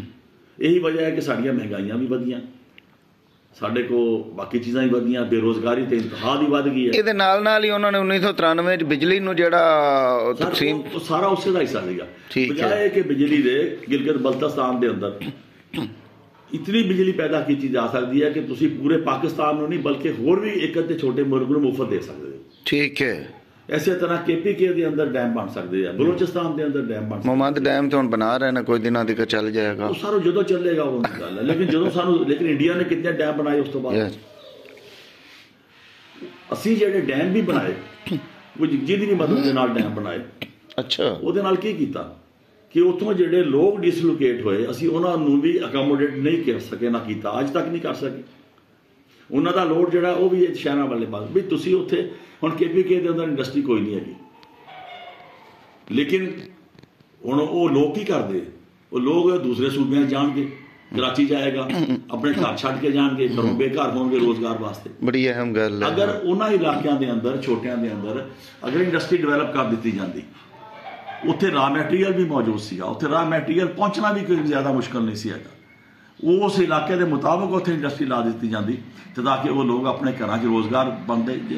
ਤੇ ਜਿਸ ਵਕਤ ਇੰਡਸਟਰੀ ਲੱਗਦੀ ਹੈ ਤੇ ਪੂਰੇ ਦਾ ਪੂਰਾ ਤੁਹਾਡਾ ਕਲਚਰ ਤਬਦੀਲ ਹੋ ਜਾਂਦਾ, ਤੁਹਾਡੀ ਸਕਾਫਤ ਤਬਦੀਲ ਹੋ ਜਾਂਦੀ ਹੈ, ਲੋਕਾਂ ਦਾ ਮੇਲ ਜੋਲ ਦਾ ਰਵੱਈਆ ਬਦਲ ਜਾਂਦਾ, ਲੋਕਾਂ ਦੇ ਅੰਦਰ ਜਿਹੜਾ ਆਦਮੀ ਮਸ਼ੀਨ ਦੇ ਨਾਲ ਵਾਬਸਤਾ ਹੋ ਜਾਂਦਾ, ਮੋਡ ਆਫ ਪ੍ਰੋਡਕਸ਼ਨ ਜਦੋਂ ਤਬਦੀਲ ਹੁੰਦਾ ਤੇ ਉਹਦੀ ਜ਼ਿੰਦਗੀ ਬਦਲ ਜਾਂਦੀ ਹੈ। ਉਹਦੀ ਜ਼ਿੰਦਗੀ ਜਿੱਥੇ ਇਹ ਦੇਖੋ ਕਿ ਜਿੱਥੇ ਇੰਡਸਟਰੀ ਜ਼ਿਆਦਾ ਹੈਗੀ ਹੈ ਜੀ, ਉੱਥੇ ਲੜਾਈ ਝਗੜਿਆਂ ਦੀ ਰੇਸ਼ੋ ਹਮੇਸ਼ਾ ਘੱਟ ਹੁੰਦੀ ਹੈ। ਅੱਛਾ, ਜਿੱਥੇ ਜਾਗੀਰਦਾਰੀ ਹੈ, ਕਿਉਂਕਿ ਉਹਨਾਂ ਕੋਲ ਵਕਤ ਨਹੀਂ ਹੁੰਦਾ। ਠੀਕ ਹੈ। ਇੱਕ ਉਹਨਾਂ ਕੋਲ ਵਕਤ ਨਹੀਂ ਹੁੰਦਾ, ਕਿਉਂਕਿ ਦੂਸਰਾ ਹੈ ਕਿ ਵੈਲ ਆਰਗੇਨਾਈਜ਼ਡ ਹੁੰਦੇ ਨੇ ਉਹ ਲੋਕ। ਠੀਕ ਹੈ। ਉਹਦੇ ਨਾਲ ਉਹਦੀ ਅਖਲਾਕੀਆਤ ਵੀ ਉਸੇ ਤਰ੍ਹਾਂ, ਹਰ ਇੰਡਸਟਰੀ, ਹਰ ਜਿਹੜੀ ਵੀ ਤੁਸੀਂ ਇੱਥੇ ਕੋਈ ਚੀਜ਼ ਪੈਦਾ ਕਰਦੇ ਹੋ, ਟੈਕਨੋਲੋਜੀ ਲੈ ਕੇ ਆਉਂਦੇ ਹੋ, ਉਹਦੀ ਅਖਲਾਕੀਆਤ, ਉਹਦੀ ਸਕਾਫਤ, ਸਾਰਾ ਕੁਝ ਨਾਲ ਆਉਂਦਾ ਹੈ। ਹੁਣ ਦੇਖੋ ਨਾ, ਅਸੀਂ ਮੋਬਾਈਲ ਟੈਕਨੋਲੋਜੀ ਆਈ ਹੈ ਜੀ, ਇਹਦੇ ਨਾਲ ਤੁਹਾਡਾ ਪੂਰਾ ਕਲਚਰ ਤਬਦੀਲ ਹੋ ਗਿਆ, ਘਰਾਂ ਦੇ ਕਲਚਰ ਤਬਦੀਲ ਹੋ ਗਏ ਨੇ, ਮੇਲ ਜੋਲ ਦੇ, ਰਾਬਤਿਆਂ ਦੇ, ਹਰ ਚੀਜ਼ ਦਾ ਤਬਦੀਲ ਹੋ ਗਿਆ।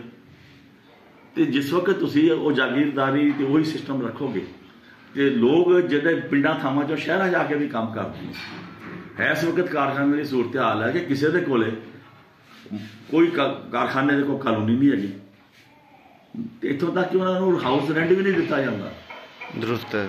ਉਹ ਆਪਣੇ ਛੋਟੇ ਛੋਟੇ ਕੁਆਟਰ ਲੈ ਕੇ ਉਹਨਾਂ 'ਚ ਰਹਿੰਦੇ ਨਹੀਂ, ਉਹਨਾਂ ਨੂੰ ਤਾਂ ਏਮਪਲਾਈ ਕਾਰਡ ਨਹੀਂ ਦਿੱਤਾ ਜਾਂਦਾ ਅਕਸਰੀਅਤ ਨੂੰ। ਹਾਂ, ਤੇ ਲੇਕਿਨ ਅਗਰ ਤੁਹਾਡੇ ਕੋਲ ਕਾਰਖਾਨਾ, ਬੜਾ ਕਾਰਖਾਨੇ ਹੋਣਗੇ, ਵੱਡੀ ਇੰਡਸਟਰੀ ਤੁਸੀਂ ਪ੍ਰਮੋਟ ਕਰੋਗੇ, ਚਲੋ ਉਹ ਵੀ ਨਹੀਂ ਕਰਦੇ ਤੇ ਕਮ ਸੇ ਕਮ ਇਹ ਤੇ ਇੱਥੇ ਕਰ ਦਿੱਤਾ ਜਾਵੇ ਕਿ ਜਿਸ ਤਰ੍ਹਾਂ ਬੰਗਲਾਦੇਸ਼ ਨੇ ਕੀਤਾ, ਥਾਈਲੈਂਡ ਨੇ ਕੀਤਾ, ਕਿ ਤੁਸੀਂ ਕਾਟੇਜ ਇੰਡਸਟਰੀ ਡਿਵੈਲਪ ਕਰ ਦਿਓ ਜੀ, ਕਿਉਂਕਿ ਹਰ ਆਦਮੀ ਜਿਹੜਾ ਹੈ ਉਹ ਆਪਣੀ ਪ੍ਰੋਡਕਸ਼ਨ ਖੁਦ ਕਰਕੇ ਉਹਦੀ ਮਾਰਕੀਟਿੰਗ ਕਰ ਲਵੇ। ਇਸੇ ਤਰ੍ਹਾਂ ਅਗਰ ਇਹਨਾਂ ਨੇ ਜਿਸ ਤਰ੍ਹਾਂ ਬੇਨਜ਼ੀਰ ਇਨਕਮ ਸਪੋਰਟ ਪ੍ਰੋਗਰਾਮ ਦਾ ਹੈ ਜੀ, ਜੋ ਕੁਝ ਵੀ ਹੈ, ਜਾਂ ਜਿਸ ਤਰ੍ਹਾਂ ਦੇ ਇਤਨੇ ਲੰਬੇ ਚੌੜੇ ਦਸਤਰਖਾਨ ਖੋਲ੍ਹੇ ਜਾ ਰਹੇ ਨੇ, ਇਹ ਕੋਈ ਇਨਸਾਨੀਅਤ ਦੀ ਖਿਦਮਤ ਦਸਤਰਖਾਨ ਖੋਲ੍ਹਣਾ ਨਹੀਂ ਹੈਗਾ।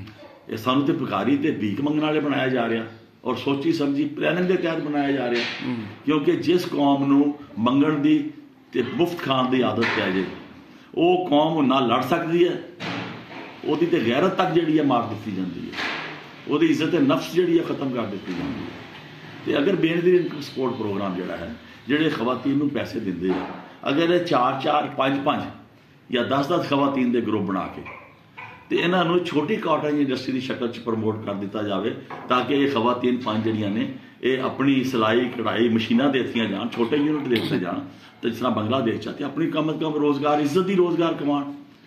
मगर इत्थे इंजी सॉरी तुहाडी गल कट रहे इत्थे वे कि छोटे छोटे यूनिट एम्ब्रॉयडरी दे बने ने वो पंडा बन के खवातीन नूं घर घल दिंदे ने कि लो जी धागे तोड़ो ते आपदा रोजगार सारा इस साल ਦਾ ਇੱਕ ਤਰੀਕਾ ਹੈ ਨਾ।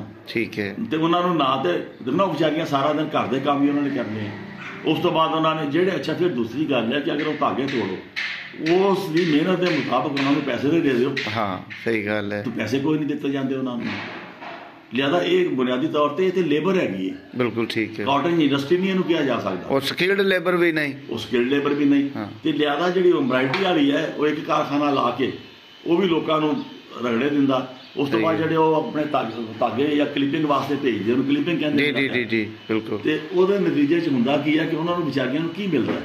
ਅਗਰ ਉਹ ਹੀ ਉਹਨਾਂ ਨੂੰ ਸਿਲਾਈ ਮਸ਼ੀਨਾਂ ਦੇ ਕੇ ਉਹਨਾਂ ਨੂੰ ਆਪਣੇ ਪੈਰਾਂ 'ਤੇ ਖੜਾ ਕਰ ਦਿੱਤਾ ਜਾਵੇ। ਇਸੇ ਤਰ੍ਹਾਂ ਹੀ ਮੇਰੇ ਇੱਕ ਦੋਸਤ ਦੇ ਨਾਲ ਗੱਲ टेक्निकल कॉलेज बनाए जान जेड़े तरबियत देन ਸਿਲਾਈ ਕਢਾਈ ਦੇ ਤਰੀਕੇ ਸਿਖਾਏ ਜਾਣ ਲੋਕਾਂ ਨੂੰ ਛੋਟੇ ਟੈਕਨੀਕਲ ਯੂਨਿਟ ਬਣਾਏ ਜਾਣ जी जी ਤਾਂ ਕਿ ਉਹ ਬਿਹਤਰ ਤਰੀਕੇ ਨਾਲ ਕੰਮ ਕਰ ਸਕਣ। ਜਿਸ ਵਕਤ ਛੋਟੇ ਯੂਨਿਟ ਜਿਹੜੇ ਨੇ ਘਰਾਂ ਦੇ ਅੰਦਰ ਜਿਹੜੇ ਲਾਉਂਦੇ ਨੇ ਉੱਥੇ 5-5 7-7 ਕੁਝ ਲੋਕ ਇਕੱਠੇ ਹੋਏ ਕੰਮ ਕਰਦੇ ਆ ਉਹਨਾਂ ਦੀ ਸੋਚ ਬਦਲਦੀ ਹੈ ਉਹਨਾਂ ਦਾ ਕਲਚਰ ਬਦਲਦਾ ਹੈ ਉਹਨਾਂ ਦੇ ਅੰਦਰ ਨਫ਼ਰਤਾਂ ਘਟਦੀਆਂ ਨੇ। ਲੇਕਿਨ ਅਸੀਂ ਉਸ ਪਾਸੇ ਜਾਣ ਹੀ ਇਸ ਕੌਮ ਨੂੰ ਨਹੀਂ ਦੇਣਾ ਕਿਉਂਕਿ ਇਸ ਖਿੱਤੇ ਦੇ ਅੰਦਰ ਗੈਰ ਮੁਲਕੀ ਜਿਹੜੇ ਵਫਾਦਾਰ ਦੀ ਤੁਸੀਂ ਗੱਲ ਕੀਤੀ ਉਸ ਅੱਜ ਵੀ ਮੌਜੂਦ ਨੇ।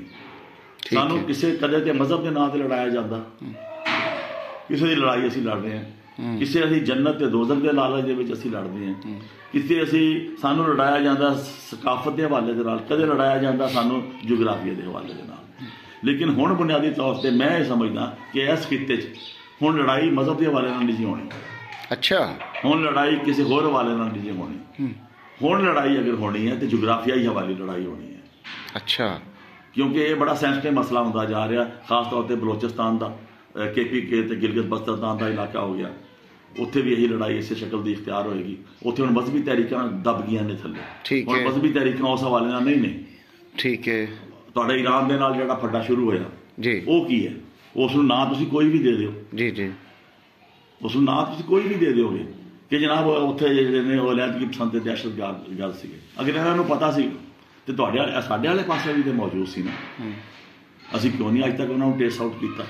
ਅੱਛਾ ਇਹਦੇ 'ਚ ਮਿਰਜ਼ਾ ਸਾਹਿਬ ਇੰਜ ਵੀ ਕਹਿੰਦੇ ਨੇ ਕੁਝ ਲੋਕ ਕਿ ਅਮਰੀਕਾ ਦਾ ਮਫਾਦ ਇਸ ਖਿੱਤੇ 'ਚ ਇਹ ਵੇ ਕਿ ਉਹ ਇਲਾਕਾਈ ਅਮਨ ਨਾ ਹੋਣ ਦੇਵੇ ਈਰਾਨ ਨਾਲ ਇੰਡੀਆ ਨਾਲ ਪਾਕਿਸਤਾਨ ਦਾ ਤਾਲੁਕ ਨਾ ਔਰ ਉਹਦੇ ਮੁਕਾਬਲੇ 'ਚ ਕੁਝ ਲੋਕ ਇਹ ਸਮਝਦੇ ਨੇ ਕਿ ਚੀਨ ਜਿਹੜਾ ਉਹ ਇਲਾਕਾਈ ਅਮਨ ਲਈ ਜਦੋਂ ਕੋਸ਼ਿਸ਼ ਕਰ ਰਿਹਾ ਹੈ। ਮਿਸਾਲ ਦੇ ਤੌਰ ਤੇ ਉਹ ਕਹਿੰਦੇ ਨੇ ਕਿ ਈਰਾਨ ਤੇ ਪਾਕਿਸਤਾਨ ਦੀ ਜਿਹੜੀ ਹਾਲੀਆ ਕਸ਼ੀਦਗੀ ਸੀ ਇਹਨੂੰ ਖਤਮ ਕਰਨ ਪਿੱਛੇ ਵੀ ਕੁਝ ਰੋਲ ਚੀਨ ਦਾ ਹੈ। ਕਿਆ ਇਹ ਗੱਲ ਵੀ ਸਰ ਗੱਲ ਇਹ ਹੈ ਕਿ ਚੀਨ ਦੇ ਮਫਾਦਾਤ ਵੀ ਉਸੇ ਤਰ੍ਹਾਂ ਹੀ ਇਸ ਖਿੱਤੇ 'ਚ ਮੌਜੂਦ ਨੇ ਜਿਸ ਤਰ੍ਹਾਂ ਦੂਸਰਿਆਂ ਦੇ ਨੇ। ਠੀਕ ਹੈ ਸੀਪੈਕ ਚੀਨ ਕੋਲੇ ਹੈ ਜੀ ਜਿਸ ਵਕਤ ਉਹਨੇ ਪਰਲੇ ਪਾਸੇ ਗੁਜ਼ਰ ਕੇ ਜਾਣਾ ਜੇਕਰ ਈਰਾਨ ਦੀ ਤੇ ਪਾਕਿਸਤਾਨ ਦੀ ਲੜਾਈ ਹੋਏਗੀ ਠੀਕ ਹੈ ਤੇ ਕਿਆ ਖਿਆਲ ਹੈ ਕਿ ਉਹ ਆਸਾਨੀ ਨਾਲ ਗੁਜ਼ਰ ਸਕੇਗਾ? ਮਤਲਬ ਉਹਦੀ ਜ਼ਰੂਰਤ ਹੈ ਅਮਨ ਉਹਦੀ ਜ਼ਰੂਰਤ ਹੈ ਉਹ ਸਾਡੀ ਖਿਦਮਤ ਨਹੀਂ ਕਰ ਰਿਹਾ ਮਾਫ ਕਰਨਾ ਚੀਨ। ਠੀਕ ਹੈ ਅਗਰ ਚੀਨ ਸਾਡੀ ਖਿਦਮਤ ਕਰ ਰਿਹਾ ਹੋਵੇ ਤੇ ਜਿਹੜਾ ਇੱਕ ਹੋਰ ਨਵਾਂ ਸਿਲਸਿਲਾ ਸ਼ੁਰੂ ਹੋ ਰਿਹਾ ਕਿ ਜੀ ਗਿਲਗਿਤ ਬਲਤਿਸਤਾਨ ਨੂੰ ਚੀਨ ਨੂੰ ਸਾਡੀ ਹਕੂਮਤ ਦੇਣਾ ਚਾਹੁੰਦੀ ਹੈ 50 ਸਾਲ ਜਾਂ 100 ਲੀਜ਼ ਤੇ ਦੇਣਾ ਚਾਹ ਰਹੀ ਹੈ। ਅੱਛਾ ਅੱਛਾ ਉੱਥੇ ਇਸ ਬੁਨਿਆਦ ਦੇ ਉੱਤੇ ਤਹਿਰੀਕ ਵੀ ਸ਼ੁਰੂ ਹੈ ਠੀਕ ਹੈ ਗਿਲਗਿਤ ਬਲਤਿਸਤਾਨ ਦੀ। ਉਹਨਾਂ ਨੇ ਮਗਰ ਇਸਲਾਮਾਬਾਦ ਧਰਨੇ ਵੀ ਦਿੱਤੇ ਹੈ। ਠੀਕ ਹੈ ਲਿਆਦਾ ਇਸ ਵਾਸਤੇ ਕਿ ਹੁਣ ਇਸ ਤਰ੍ਹਾਂ ਦੀਆਂ ਲੜਾਈਆਂ ਹੋਣੀਆਂ ਨੇ। ਠੀਕ ਹੈ ਅਫਗਾਨਿਸਤਾਨ ਕਹਿ ਰਿਹਾ ਜੀ ਫਲਾਣਾ ਇਲਾਕਾ ਸਾਡਾ ਹੈਗਾ ਜੀ ਸਾਡਾ ਇੰਡੀਆ ਦੇ ਨਾਲ ਵੀ ਇਲਾਕੇ ਦਾ ਮਸਲਾ ਹੈ ਸਾਰਾ ਜੀ। ਇਸੇ ਤਰ੍ਹਾਂ ਸਾਡਾ ਕਸ਼ਮੀਰ ਦੇ ਜਿਹੜੇ ਅੰਦਰ ਜਿਹੜੀ ਅਨਰੈਸਟ ਹੈਗੀ ਹੈ ਸਾਨੂੰ ਉਸ ਨੂੰ ਵੀ ਸਮਝਣ ਦੀ ਜ਼ਰੂਰਤ ਹੈ। ਅਸੀਂ ਜਜ਼ਬਾਤੀ ਹੋ ਕੇ ਸਾਰੇ ਮਸਲੇ ਸਮਝਦੇ ਹਾਂ। ਗਿਲਗਿਤ ਬਲਤਿਸਤਾਨ ਵਾਲੇ ਜਿਹੜੇ ਨੇ ਕਮ ਅਜ਼ ਕਮ ਇਸ ਵਕਤ 3 ਮਹੀਨਿਆਂ ਤੋਂ ਉਹ ਸੜਕਾਂ ਤੇ ਨੇ। ਉਹਨਾਂ ਦਾ ਸਬਸਿਡੀ ਦਾ ਮਸਲਾ ਵੀ ਹੈ ਉਹਨਾਂ ਦਾ ਨਾਂ ਲੈ ਕੇ ਮਸਲਾ ਵੀ ਹੈ ਕਿ ਤੁਸੀਂ ਸਾਨੂੰ ਜਿਹੜਾ ਹੈ ਉਹ ਲੀਜ਼ ਤੇ ਕਿਸ ਤਰ੍ਹਾਂ ਦੇ ਸਕਦੇ ਹੋ ਕਿਸੇ ਨੂੰ।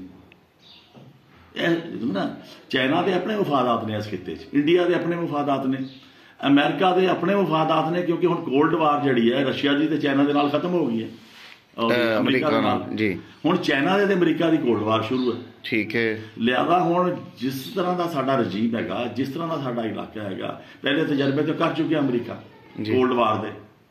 ਹੁਣ ਉਹ ਨਵੀਆਂ ਹਕਮਤ ਅਮਲੀ ਇਖਤਿਆਰ ਕਰ ਰਿਹਾ ਨਵੇਂ ਤਰੀਕਿਆਂ ਦੇ ਨਾਲ ਉਹ ਕਰਨ ਦੀ ਕੋਸ਼ਿਸ਼ ਕਰ ਰਿਹਾ। ਚੀਨ ਨੂੰ ਵੀ ਉਹ ਰੋਕੇਗਾ ਕਿਉਂਕਿ ਚੀਨ ਜਿਹੜੀ ਹੈ ਇਸ ਵਕਤ ਦੁਨੀਆ ਦੀ ਸਭ ਤੋਂ ਵੱਡੀ ਇਕਾਨਮੀ ਮਜ਼ਬੂਤ ਇਕਾਨਮੀ ਹੈਗੀ ਹੈ। ਠੀਕ ਹੈ ਉਹ ਉਹਦੇ ਵਾਸਤੇ ਚੈਲੰਜ ਵੀ ਬਣ ਸਕਦੀ ਹੈ ਬਲਕਿ ਬਣਦੀ ਜਾ ਰਹੀ ਹੈ ਅਮਰੀਕਾ ਲਈ। ਇਹ ਵੀ ਕਿਹਾ ਜਾ ਰਿਹਾ ਕਿ ਅਮਰੀਕਾ ਜਿਹੜਾ ਹੈ ਉਹ ਚੀਨ ਦਾ ਬਹੁਤ ਵੱਡਾ ਮਕਰੂਜ਼ ਹੈ ਟ੍ਰਿਲੀਅਨ ਦਾ।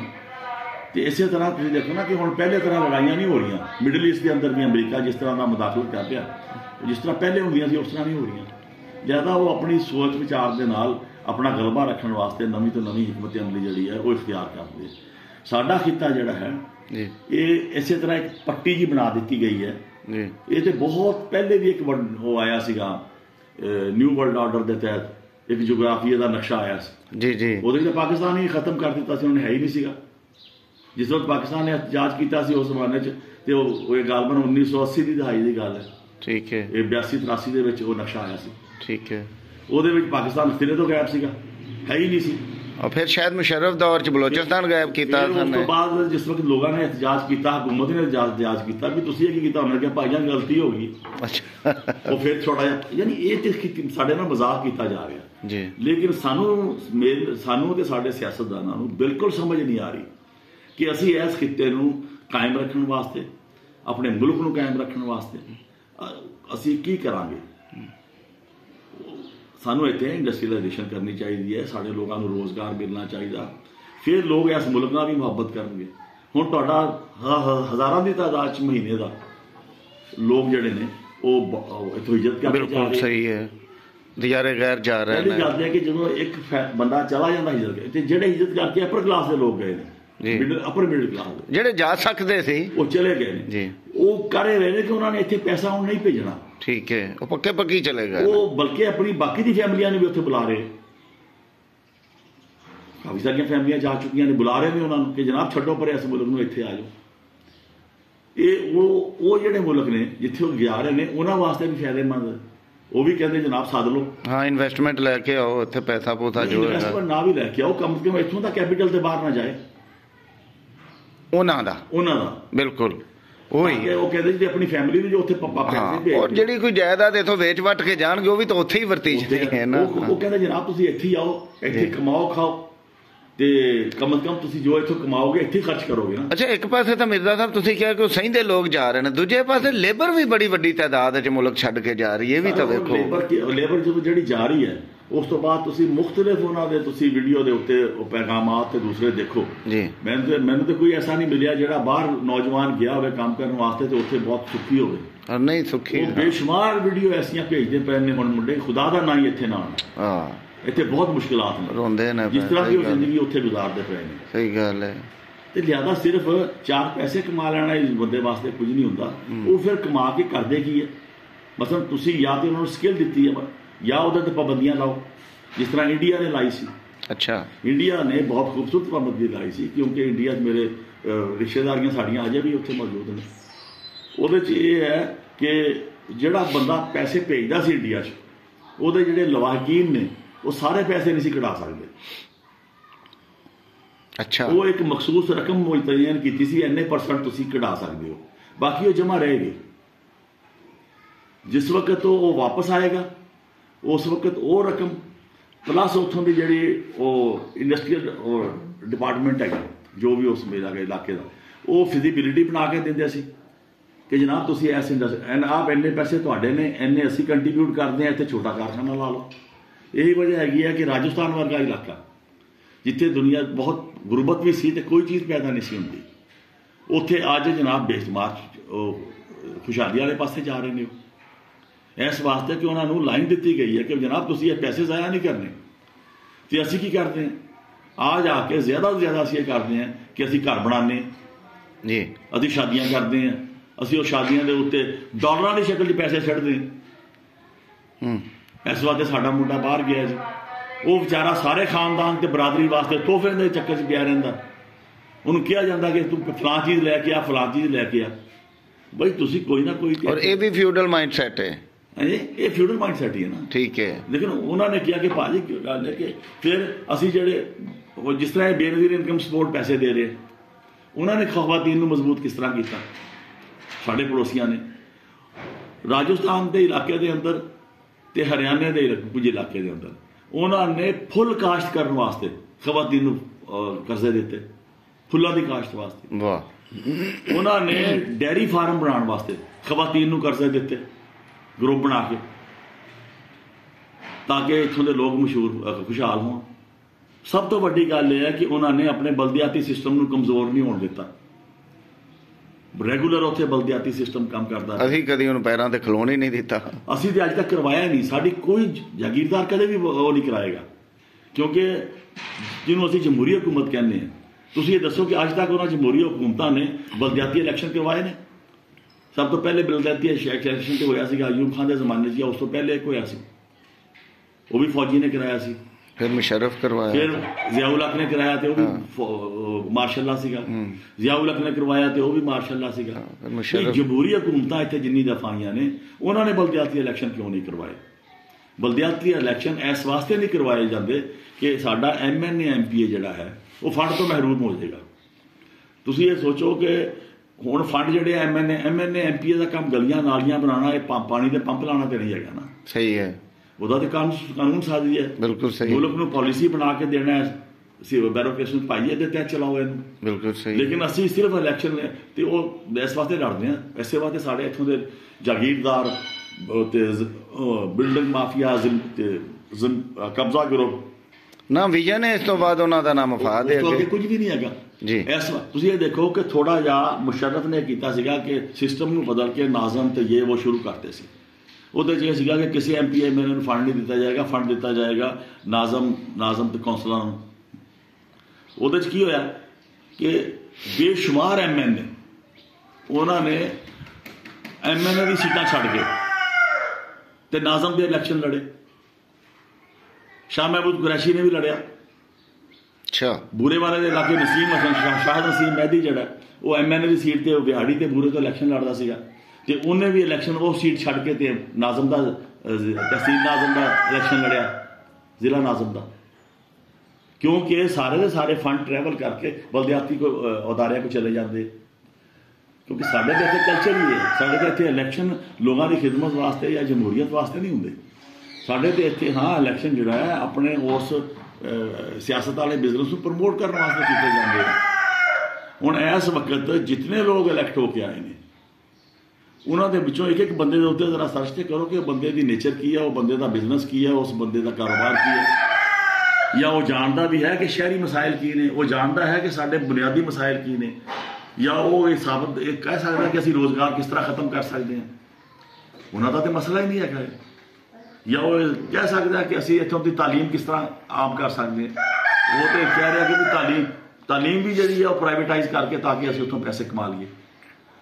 ਹਰ ਚੀਜ਼ ਨੂੰ ਤੁਸੀਂ ਕਮਰਸ਼ਲਾਈਜ਼, ਸਿਹਤ ਨੂੰ, ਇਲਾਜ ਨੂੰ, ਇਲਾਜ ਹੋ ਗਿਆ, ਇਲਾਜ ਵੀ ਕਮਰਸ਼ਲ ਤੁਸੀਂ ਕਰ ਦਿੱਤਾ।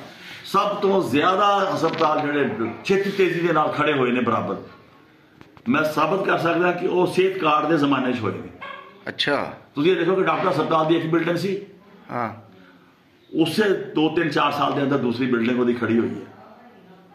ਇੰਨਾ ਮੁਨਾਫਾ ਮਿਲਿਆ। ਹਸਪਤਾਲ ਦੀ ਇੱਕ ਇਹ ਬਿਲਡਿੰਗ ਸੀ ਜੀ, ਉਹਨਾਂ ਨਾਲ ਜੋ ਕਿੰਨਾ ਵੱਡਾ ਉਹਨਾਂ ਨੇ ਹਸਪਤਾਲ ਹੋਰ ਬਣਾ ਲਿਆ। ਉਹ ਬਈ ਸਿਹਤ ਕਾਰਡ ਜਿੱਥੇ ਇੱਕ ਆਮ ਜਨਰਲ ਹਸਪਤਾਲ ਦੇ ਅੰਦਰ ਮਰੀਜ਼ ਜਾਂਦਾ ਸੀਗਾ, ਉਹ ਅਗਰ ਇਲਾਜ ਕਰਦਾ ਸੀ ਨਾਰਮਲੀ, ਤੇ ਫਰਜ਼ ਕਰੋ ਕਿ ਉਹ 30,000 ਚ ਹੁੰਦਾ ਸੀਗਾ। ਇਹ 3 ਲੱਖ ਚ ਹੁੰਦਾ, ਇਹ 3 ਲੱਖ ਕੁਝ ਚੈੱਕ ਐਂਡ ਬੈਲੈਂਸ ਤੇ। ਔਰ ਉਹਨਾਂ ਹਸਪਤਾਲਾਂ ਦੇ ਫੰਡ ਘਟਾ ਦਿੱਤੇ, ਇਹ ਪ੍ਰਾਈਵੇਟ ਹਸਪਤਾਲਾਂ ਨੂੰ ਨਵਾਜ਼ਿਆ। ਜਦੋਂ ਸਾਡੀ ਕੌਮ ਵੀ ਤੇ ਬਾਦਸ਼ਾਹ ਹੈ ਨਾ, ਉਹਨੇ ਕਿਹਾ ਜੀ ਸਿਹਤ ਕਾਰਡ ਹੈ, ਉਹ ਸਿੱਧੇ ਪ੍ਰਾਈਵੇਟ ਹਸਪਤਾਲ ਚਲੀ ਜਾਂਦੀ ਸੀ। ਵੀ ਪਹਿਲੀ ਗੱਲ ਤੇ ਇਹ ਹੈ ਕਿ ਪ੍ਰਾਈਵੇਟ ਹਸਪਤਾਲਾਂ ਨੂੰ ਸਿਹਤ ਕਾਰਡ ਦੀ ਫੈਸਿਲਿਟੀ ਅਵੇਲ ਕਰਨ ਦਾ ਦੱਸਣਾ ਨਹੀਂ ਸੀ ਚਾਹੀਦਾ। ਉਹਨਾਂ ਤੇ ਪਾਬੰਦੀ ਹੋਣੀ ਚਾਹੀਦੀ ਸੀ। ਤੁਸੀਂ ਸਰਕਾਰੀ ਹਸਪਤਾਲਾਂ ਦੇ ਅੰਦਰ ਕਰੋ ਤਾਂ ਕਿ ਡਾਕਟਰ ਵੀ ਉੱਥੇ ਬਿਹਤਰ ਬੈਠਣ, ਬਿਹਤਰ ਨੌਕਰੀਆਂ ਕਰਨ, ਤੇ ਉਸ ਤੋਂ ਇਲਾਵਾ ਉਹ ਸਾਡਾ ਖਰਚਾ ਵੀ ਘੱਟ ਹੋਵੇ। ਇਹ ਵੀ ਹੋ ਸਕਦਾ ਗਵਰਨਮੈਂਟ ਪਾਲਿਸੀ ਦੇਵੇ ਕਿ ਪ੍ਰਾਈਵੇਟ ਹਸਪਤਾਲ ਬਣ ਹੀ ਨਹੀਂ ਸਕਦਾ ਜਿੰਨੀ ਦੇਰ ਉਹ ਕੋਟਾ ਫ੍ਰੀ ਨਹੀਂ ਰੱਖਦਾ ਮਜ਼ਦੂਰਾਂ, ਗਰੀਬ ਲੋਕਾਂ ਲਈ। ਗੱਲ ਇਹ ਕਿ ਮਜ਼ਦੂਰਾਂ ਵਾਸਤੇ ਨਹੀਂ, ਆਮ ਗਰੀਬ ਲੋਕਾਂ ਲਈ ਵਾਸਤੇ। ਹੁਣ ਤੁਸੀਂ ਇਹ ਦੇਖੋ ਕਿ ਮੈਂ ਆਪਣੀ ਮਿਸਾਲ ਦਿੰਦਾ ਕਿ ਮੇਰਾ ਗੁਰਦੇ ਦਾ ਆਪਰੇਸ਼ਨ ਸੀਗਾ ਜੀ। ਮੈਂ ਪ੍ਰਾਈਵੇਟ ਹਸਪਤਾਲ 'ਚ ਪਤਾ ਕੀਤਾ, ਉਹ ਕਹਿੰਦੇ ਜੀ ਸਿਹਤ ਕਾਰਡ ਤੁਹਾਡੇ ਸਿਹਤ ਕਾਰਡ ਦੇ ਜ਼ਰੀਏ ਤੁਹਾਡਾ ਅਸੀਂ 1.5 ਲੱਖ 'ਚ ਆਪਰੇਸ਼ਨ ਕਰ ਦਿਆਂਗੇ, 1.5 ਜਾਂ 2 ਲੱਖ 'ਚ। ਅੱਛਾ, ਮੈਂ ਸ਼ੇਖ ਜ਼ੈਦ 'ਚ ਹੋਇਆ, ਚਲਾ ਗਿਆ, ਉਹ ਵੀ ਆਟੋਨੋਮਿਕ ਬਾਡੀ ਹੈ, ਉੱਥੇ ਵੀ ਸਿਹਤ ਕਾਰਡ ਚੱਲਦਾ ਸੀਗਾ। ਹੁਣ ਡਾਕਟਰ ਤੁਸੀਂ ਫਰਕ ਅੰਦਾਜ਼ਾ ਲਾਓ ਕਿ ਉੱਥੇ ਮੇਰਾ ਜਿਹੜਾ ਸਿਹਤ ਕਾਰਡ ਦੇ ਜ਼ਰੀਏ ਆਪਰੇਸ਼ਨ ਹੋਇਆ, ਉਹ ਤਕਰੀਬਨ ਕੋਈ 70,000 ਤੋਂ ਘੱਟ ਹੋਇਆ। ਅਗਰ ਉਹ ਮੈਂ ਪੈਸੇ ਦੇ ਕੇ ਕਰਵਾਉਂਦਾ ਤੇ ਗਾਲਬਨ 35-36 ਹਜ਼ਾਰ ਦਾ ਬਿੱਲ ਸੀ ਮੇਰਾ। ਯਾਨੀ ਉਹਨਾਂ ਨੇ ਵੀ ਕੋਈ ਨਾ ਕੋਈ ਲੁੱਟਮਾਰ ਕੀਤੀ ਜੀ ਸਿਹਤ ਕਾਰਡ ਦੇ ਜ਼ਰੀਏ। ਤੇ ਉਸ ਤੋਂ ਬਾਅਦ ਪ੍ਰਾਈਵੇਟ ਹਸਪਤਾਲ ਵਾਲਿਆਂ ਨੇ ਤੇ ਇੰਤਹਾ ਕਰ ਦਿੱਤੀ। ਹੁਣ ਪ੍ਰਾਈਵੇਟ ਹਸਪਤਾਲਾਂ ਦੇ ਅੰਦਰ ਪੀਸੀ ਦਾ ਕਮਰਾ ਜਿਹੜਾ ਉਹ ਸਸਤਾ ਹੈ, ਅਗਰ ਪੀਸੀ 'ਚ ਕਮਰਾ ਜਾ ਕੇ ਲਵੋ। ਪ੍ਰਾਈਵੇਟ ਹਸਪਤਾਲ ਜਾ ਕੇ ਕਮਰਾ ਲਵੋ ਤੇ ਮਹਿੰਗਾ ਹੈ। ਔਰ ਉਹ ਸਿਹਤ ਕਾਰਡ ਤੇ ਪੇ ਹੋ ਰਿਹਾ, ਉਹਦੇ ਜ਼ਰੀਏ ਵੀ ਪੇ ਹੋ ਰਿਹਾ। ਗਰੀਬ ਆਦਮੀ ਤਾਂ ਉੱਥੇ ਜਾ ਹੀ ਨਹੀਂ ਸਕਦਾ। ਇੱਥੋਂ ਤੱਕ ਕਿ ਜਿਹੜਾ ਅਪਰ ਮਿਡਲ ਕਲਾਸ ਦਾ ਬੰਦਾ ਹੈ ਉਹ ਵੀ ਇਹਨਾਂ ਪ੍ਰਾਈਵੇਟ ਹਸਪਤਾਲਾਂ 'ਚ ਆਪਰੇਸ਼ਨ ਹੁਣ ਨਹੀਂ ਕਰਾ ਸਕਦਾ। ਉਹ 25-25 ਹਜ਼ਾਰ ਰੁਪਇਆ ਜਿਹੜਾ ਨਾ ਉਹਨਾਂ ਨੇ ਕਮਰੇ ਦਾ ਉਹ ਜ਼ਮਾਨੇ ਚਾਰਜ ਕੀਤਾ ਹੈਗਾ। ਤੇ ਲੋਕ ਕੱਛਾ ਮਾਰਦੇ ਨੇ ਸਿਹਤ ਕਾਰਡ ਤੇ।